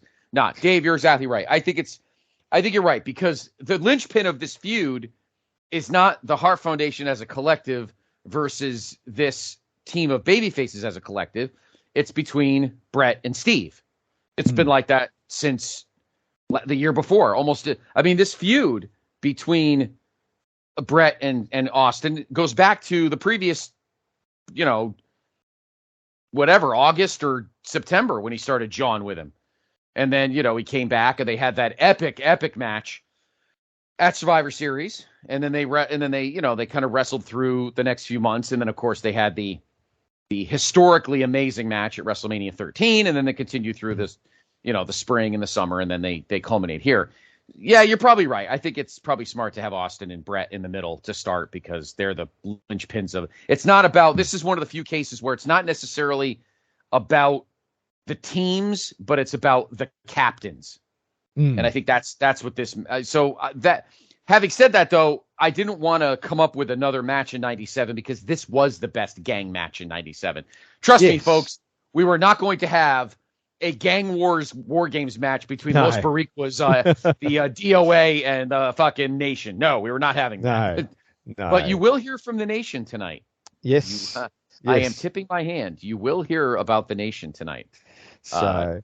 Hall. But getting back to our Stampede match, how would you finish? Because I'm going to say it here and now, Austin can't lose this match. Where the one thing you lose in doing a War Games match here is Owen getting the pin on Austin, which builds to their SummerSlam match. You can't have that because you can't have Austin submit because that's not his character. That's not who he is, and it doesn't fit. I think Goldust is the one who probably is your sacrificial there. He's the one who he can lose, he can take the loss, he can give up, and it's not an issue. I think he's the one you do it. Probably having maybe even Owen getting the win still. Owen gets the submission win because then you can parlay that into I won the match. I want a shot at I want Austin, or I want, or he can brag about it afterwards, and Austin could that's when the feud could shift then, and Austin starts to target Owen and the IC title because he's sick of. Yeah, Owen could come out on Raw the next night talking about how he won the match, and maybe he interrupts Owen and interrupts Austin. I won the match, and I proved myself better than you, and then Austin, so it can build from there. But you can't have Austin lose War Games. It's got to be someone like Goldust or Hawk or Animal. They've got to be the ones to take the loss. But and like I said, I'll probably have Owen be the one who gets the win. Right. Yeah, I'm good with that. Totally good with that. No, you have to change the ending because having Owen get a cheap win on Austin like a pinfall is one thing, but if the match has to obviously end with a submission, you're not going to, and you don't want to repeat the end of WrestleMania 13. You can't have Austin. You can't have Austin's team lose because he bled out, and you can't do that again. You're not gonna beat that horse.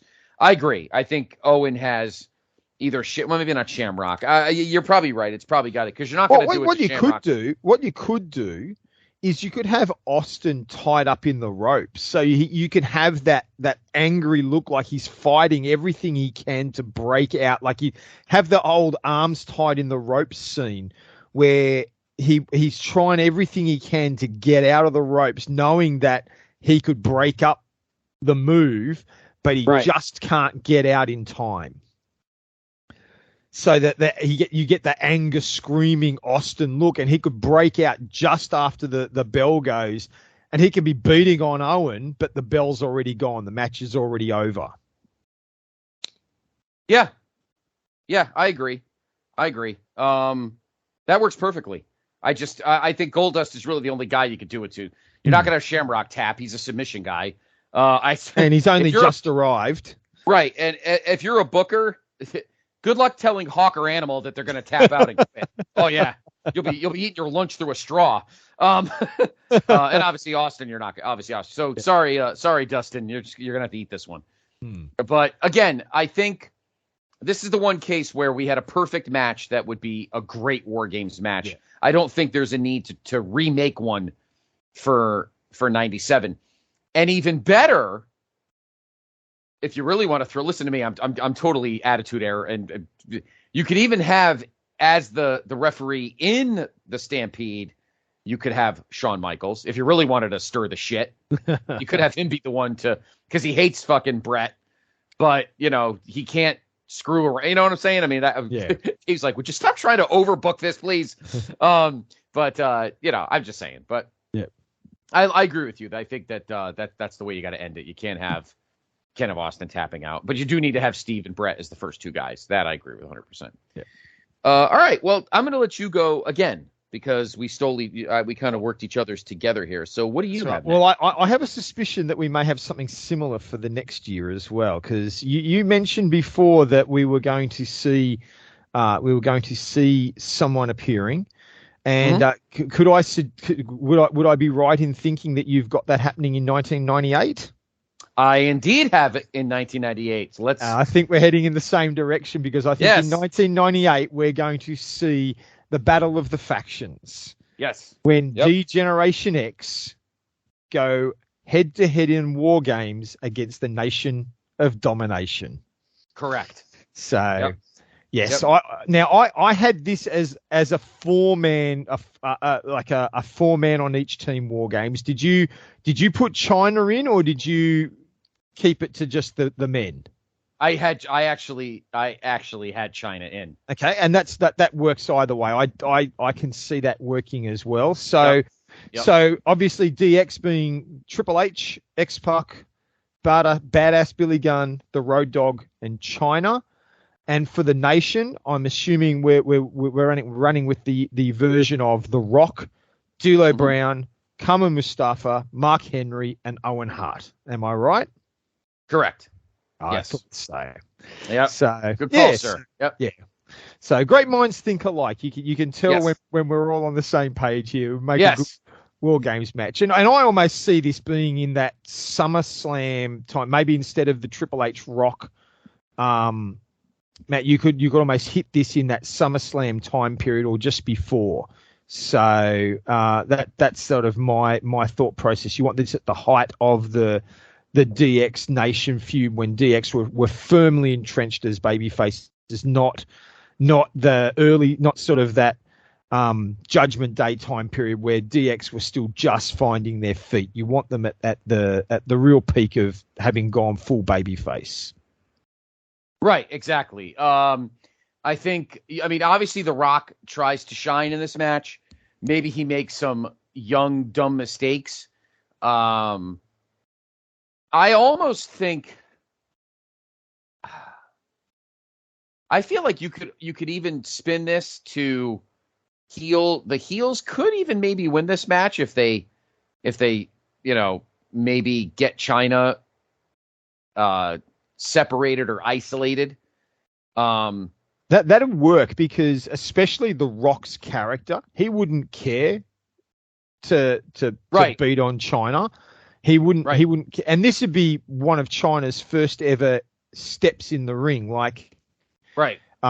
We saw her at No Way Out in when she sort of got in the ring but wasn't in the match. So this would almost be the first time she's been in a match, and that might allow you the opening then for The Rock to be a total douche and do something to China to get the win. Right. Yeah, no, absolutely. And, Triple H is trying to fight as hard as he can. This is the moment where this feud starts to get serious. I mean, obviously we had the funny gags, the infamous, and people forget this. On a side note, what a night July 6th of 1998 was, because that night on Nitro was when at the Silver, I almost said the Silverdome, at the Georgia Dome. I almost pulled a Hogan thing there. At the Georgia Dome when Goldberg beat Hogan to win the belt. That night in State College, Pennsylvania, was when DX did the Nation thing. You know, the Croc just came from the bathroom. I ain't faking. You should have smelled what the Rock was baking. I mean, that whole thing, you know. Yeah. What do I look like? An aardvark? Woo! Oh God, that's so great. I love that. Oh, it's so amazing. Hey, Rock. I smell what you're cooking. Tastes like shit. It's so ridiculous. And it's a real shame. It's a real shame that we are now in the way the world is coming these days, that to look back on, it's almost frowned upon to look back on that segment with delight, with enjoyment, because it's not politically correct. There's stuff in there that we don't endorse, but at the same time, at that time, it was funny. Everyone loved it, and it's a shame that we live in the woke culture is sort of canceling these sorts of things out, and you can't sort of look back on that stuff with the fondness. But I think there's still elements of it that you can, and that the Owen impersonation is just brilliant. I was watching, I don't know if you saw it, or if you remember it, but either the week after that segment, or the week, or 2 weeks after, they had Jason Sensation come on to Raw, sit on commentary, and do a bunch more impersonations, and then Owen comes out and attacks him and stuff like that. But Jason Sensation was good. He did some real. It wasn't just Owen. He could do a few guys that was really impressive. Absolutely. Oh, he was great. But yeah, I mean, I get it at this point, but whatever. It's bullshit. But whatever. Yeah. But the point is, this could be a match where you could go either way. DX doesn't get hurt by it per se. You could get a cheap ending, whether it's Jacqueline or somebody helps out with. But I think this is a case where you really get a good, because you're right at the beginning of the Attitude Era. You're hitting it's kind of in its peak, getting into its peak. So you could gore this thing up a bit and have a decent amount of blood. But I think you can go either way with it. You could go with, Road Dogg. I mean, the problem is here is you don't have any guys on any of these teams with submission finishers. So they may have to add it. Owen's got the sharpshooter. Yeah, Owen, that's right. Owen's got the sharpshooter. But DX has nobody. Triple H, I mean, maybe he could come up with one. It's Triple H. The New Age Outlaws don't have one. X-Pac not really doesn't have one. So you're in a situation here where you'd have to make up some kind of wonky choke thing or something, I don't know, for DX to win the match, Yeah, it almost plays into that ending that we were talking about earlier, the Dangerous Alliance ending, where you need some sort of gimmick, some sort of something extra to the match to create the situation, whether you knock someone out or whether it be like if Chyna's in the match, Chyna gets knocked out or something happens where they're submitting or giving the match up on her behalf. Almost very similar to the I Quit match between Triple H and The Rock in January, where Chyna turned heel, where the match, neither guy really had a submission move. And the way the match finished was when they were threatening to beat Chyna up, and Hunter gives up on her behalf because he doesn't want Chyna to get hurt. I could see that playing into this, where the team surrender the match to prevent Chyna from being hurt. Oh yeah, that's interesting. Sure, I can see that. That's great psychology there, Dave. Absolutely. Because again, The Rock has no soul at this point. He's all about him. So if he's gonna pie face, Chyna and fuck her up, then Triple H will just yell out, "I quit." Kind of like what The Rock will do months later with Mick Foley at the '99 Rumble. So something similar to that, you know. Yeah, and you can picture this match like when the match is announced and China says she's going to be in it too, and DX are trying to talk her out of it. You can't do it. We don't want you in there. It's not safe. And China, you know, I can do it. I'm you know, don't worry about it. And even, you know, leading up to the match at the event, there again, it's there seems to be more focus that DX are more worried about China getting hurt than they are about competing. So it's almost a distraction, and China's the last one to come in. So you know, again, you bring in your X-Pucks and your Road Dogs early and let them go at it, and Hunter and Rock get in there at some point. I think Rock needs to be in there before Hunter, so that they can, you know, the anticipation that Hunter's going to get in there onto the Rock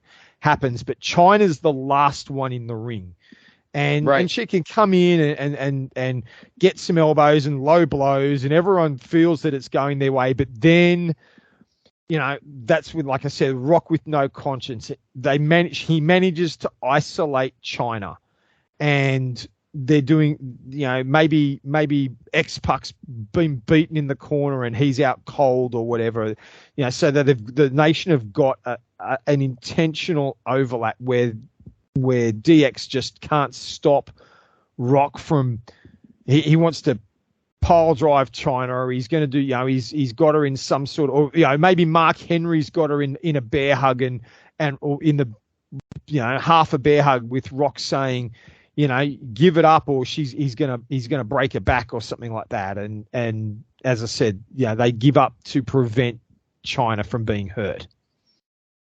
Yeah, I think that could work. I have no problem with that. Working. I think that's a good match. You can really, you know, you could really have so many different, you know, so many different scenarios that could work out, that could work for you, depending on how you want things to go. So I like that. I like that thinking. Well done. Well done, Dave. I think we took a not a difficult one, but almost like an easy one, and came up with so many different scenarios to make it challenging. And I think we really took something that on paper looked easy and had a bunch of different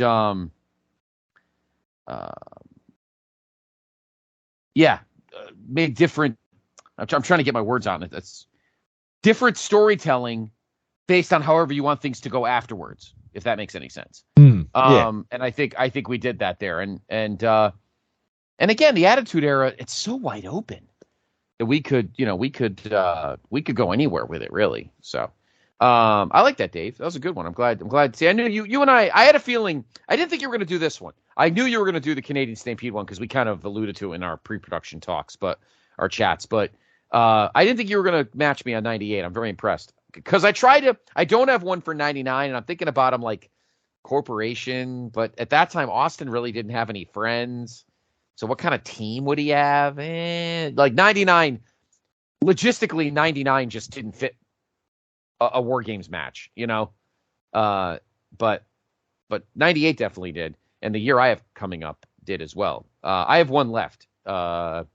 So I could pass the baton to you, Dave, if you have another one. I think I'd like to hear yours next. And okay. I'll save my last one for last. Okay. All right. Well, this one is similar to the one you have, your first one, just 10 years earlier. So my last one comes from 2004. Mm-hmm. And it is the biggest cabal of heels in the company at that time. You have Evolution, the full Evolution. So you have Triple H, Randy Orton, Batista, and Ric Flair. Yep. Along with the WWE champion, JBL. I think they work together. Rich guys throwing money around. So a cross-brand promotion here. A cross-brand promotion show. I think you could put this. You could put this at Survivor Series. and your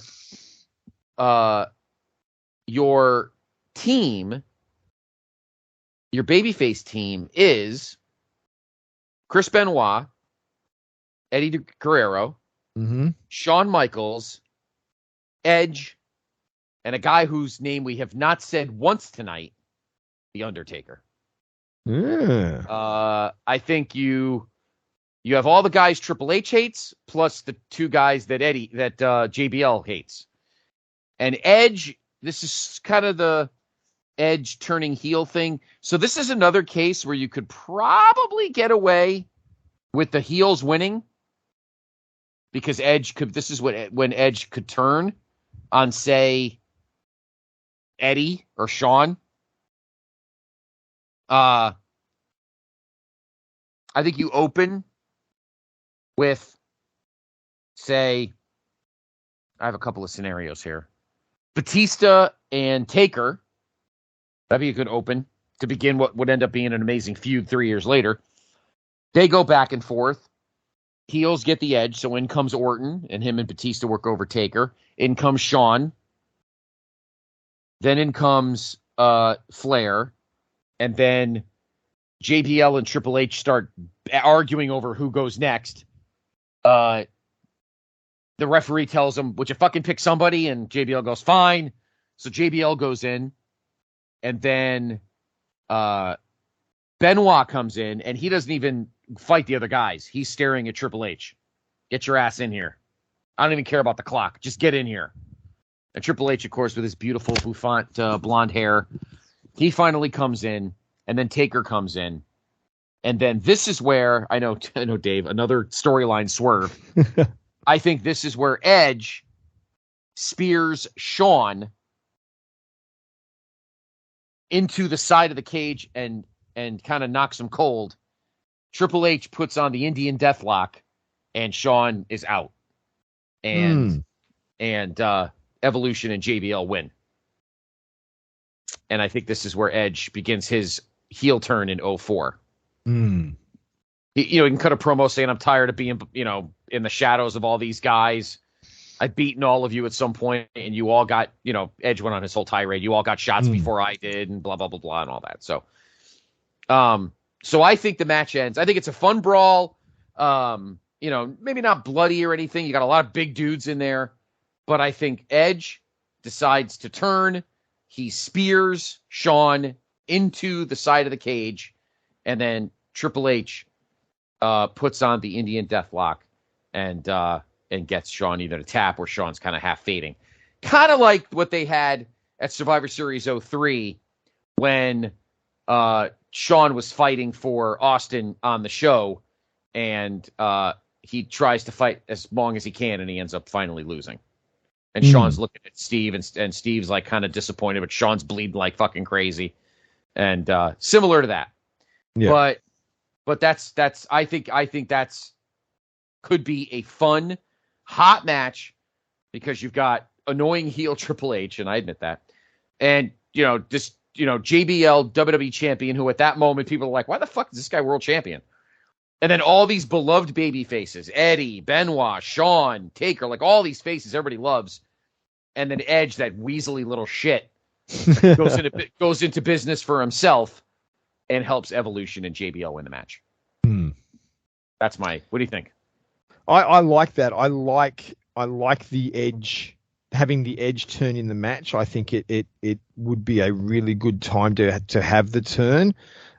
It plays into that storyline. I think it really, it's the only downside of it all is having Taker in there, not really involved in the finish and being on the team that suffers the loss. I'd probably prefer to sub Taker out somehow and not have him in that position.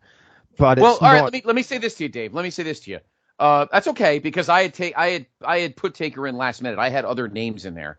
Maybe a younger guy like, say, Cena.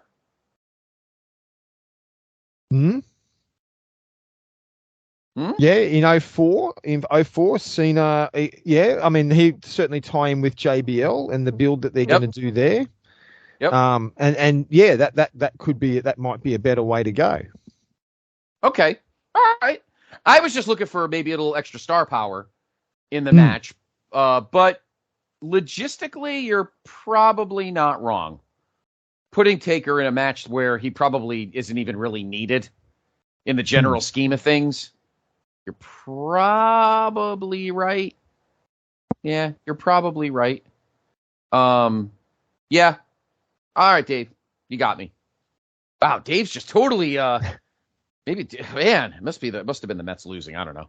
But Dave totally is helping me get myself straight here.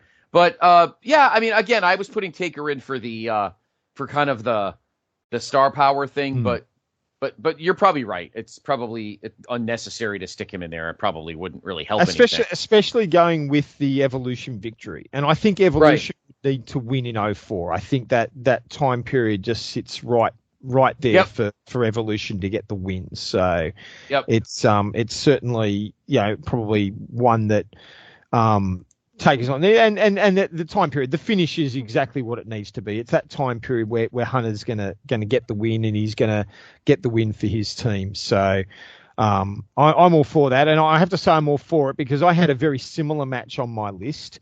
I only used 4 men and did it at a slightly different time of the year, but I had Evolution with Hunter, Orton, Batista, and Flair. And their opponent, and it's funny because we had nearly a similar grouping here. But my opponents for Evolution, putting it earlier in the year, would be Chris Benoit, Shawn Michaels, Mick Foley, and Chris Jericho. Oh, so sort of post WrestleMania 20 in that time period where Benoit is champion.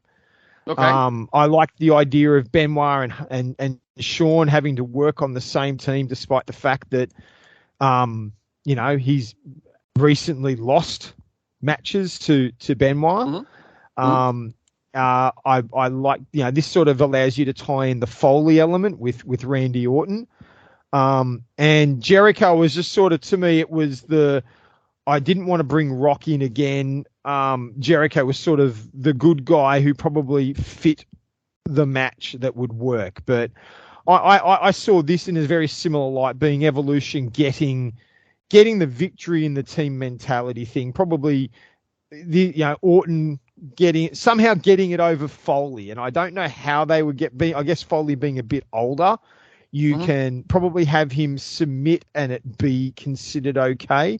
Maybe Orton gets victory. They maybe utilizing a barbed wire baseball bat on Foley's face just over and over and over to the point that Foley they're able to convince Foley to give it up, or maybe Foley passes out from the pain and we get our pass out from the pain win. But I had that similar. What you were bringing to that Evolution match is I was coming from the same place. Yeah, no, I like that. That's it. Yeah, we're kind of in the same vibe. Mine's definitely a little later in the year than yours, but I still love the vibe. I like the Foley getting beaten to shit, because that's another guy that honestly, Dave, we really haven't mentioned his name much tonight, is Foley, and you would think if anybody would fit in a War Games match at some point, it would be, some Cactus.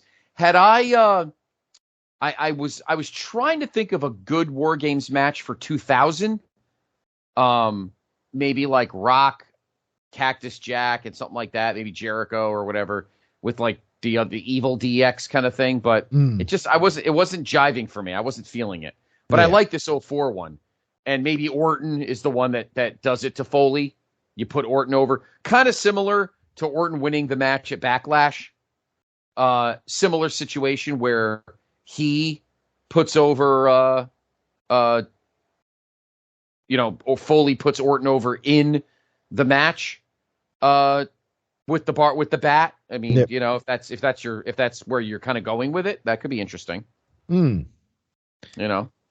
Yeah, look, I think either way would work. I just think that this allows it protects having Foley in there protects Benoit and HBK.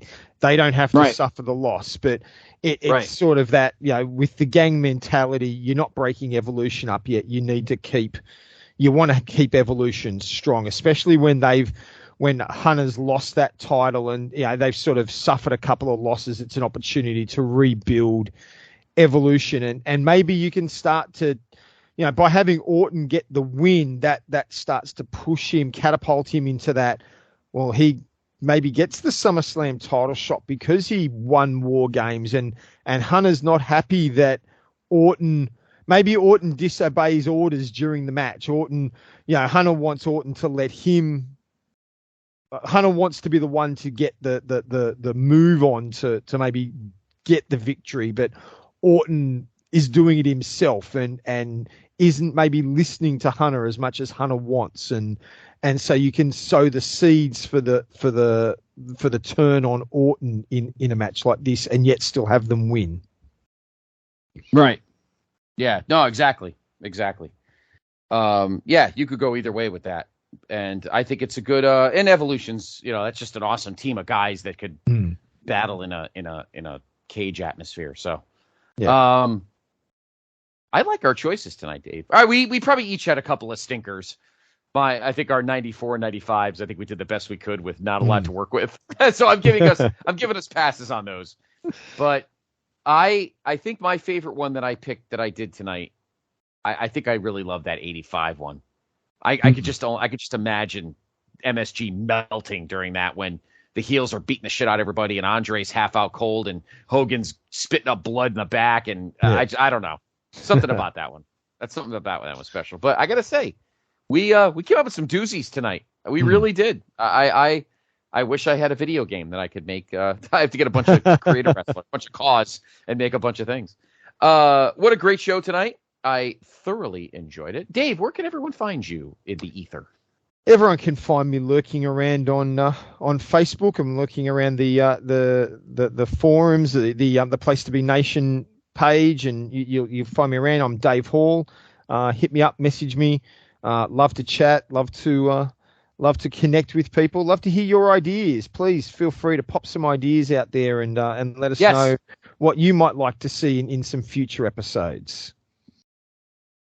I agree 100%. Please do that. We'd love your input. We are 13 episodes strong, but we would love to hear what you would like us to talk about or what you would like to see changed through the looking glass in another universe. Obviously, you can follow me on Twitter at Scott C. Podfather. You could follow me, follow the brand on Twitter at PTB and Wrestling. We got a lot of great shows. We had a great mailbag episode of Main Event last week. Maybe we'll do a mailbag episode, Dave, where people give us just individual quickie questions. Like, guys, in the alternate universe, would you do this? Or guys, how would you fix this in another world? Like, please, we don't have to do one topic for 2 hours. If people, maybe we'll think about that for perhaps the November or even December episode, Dave.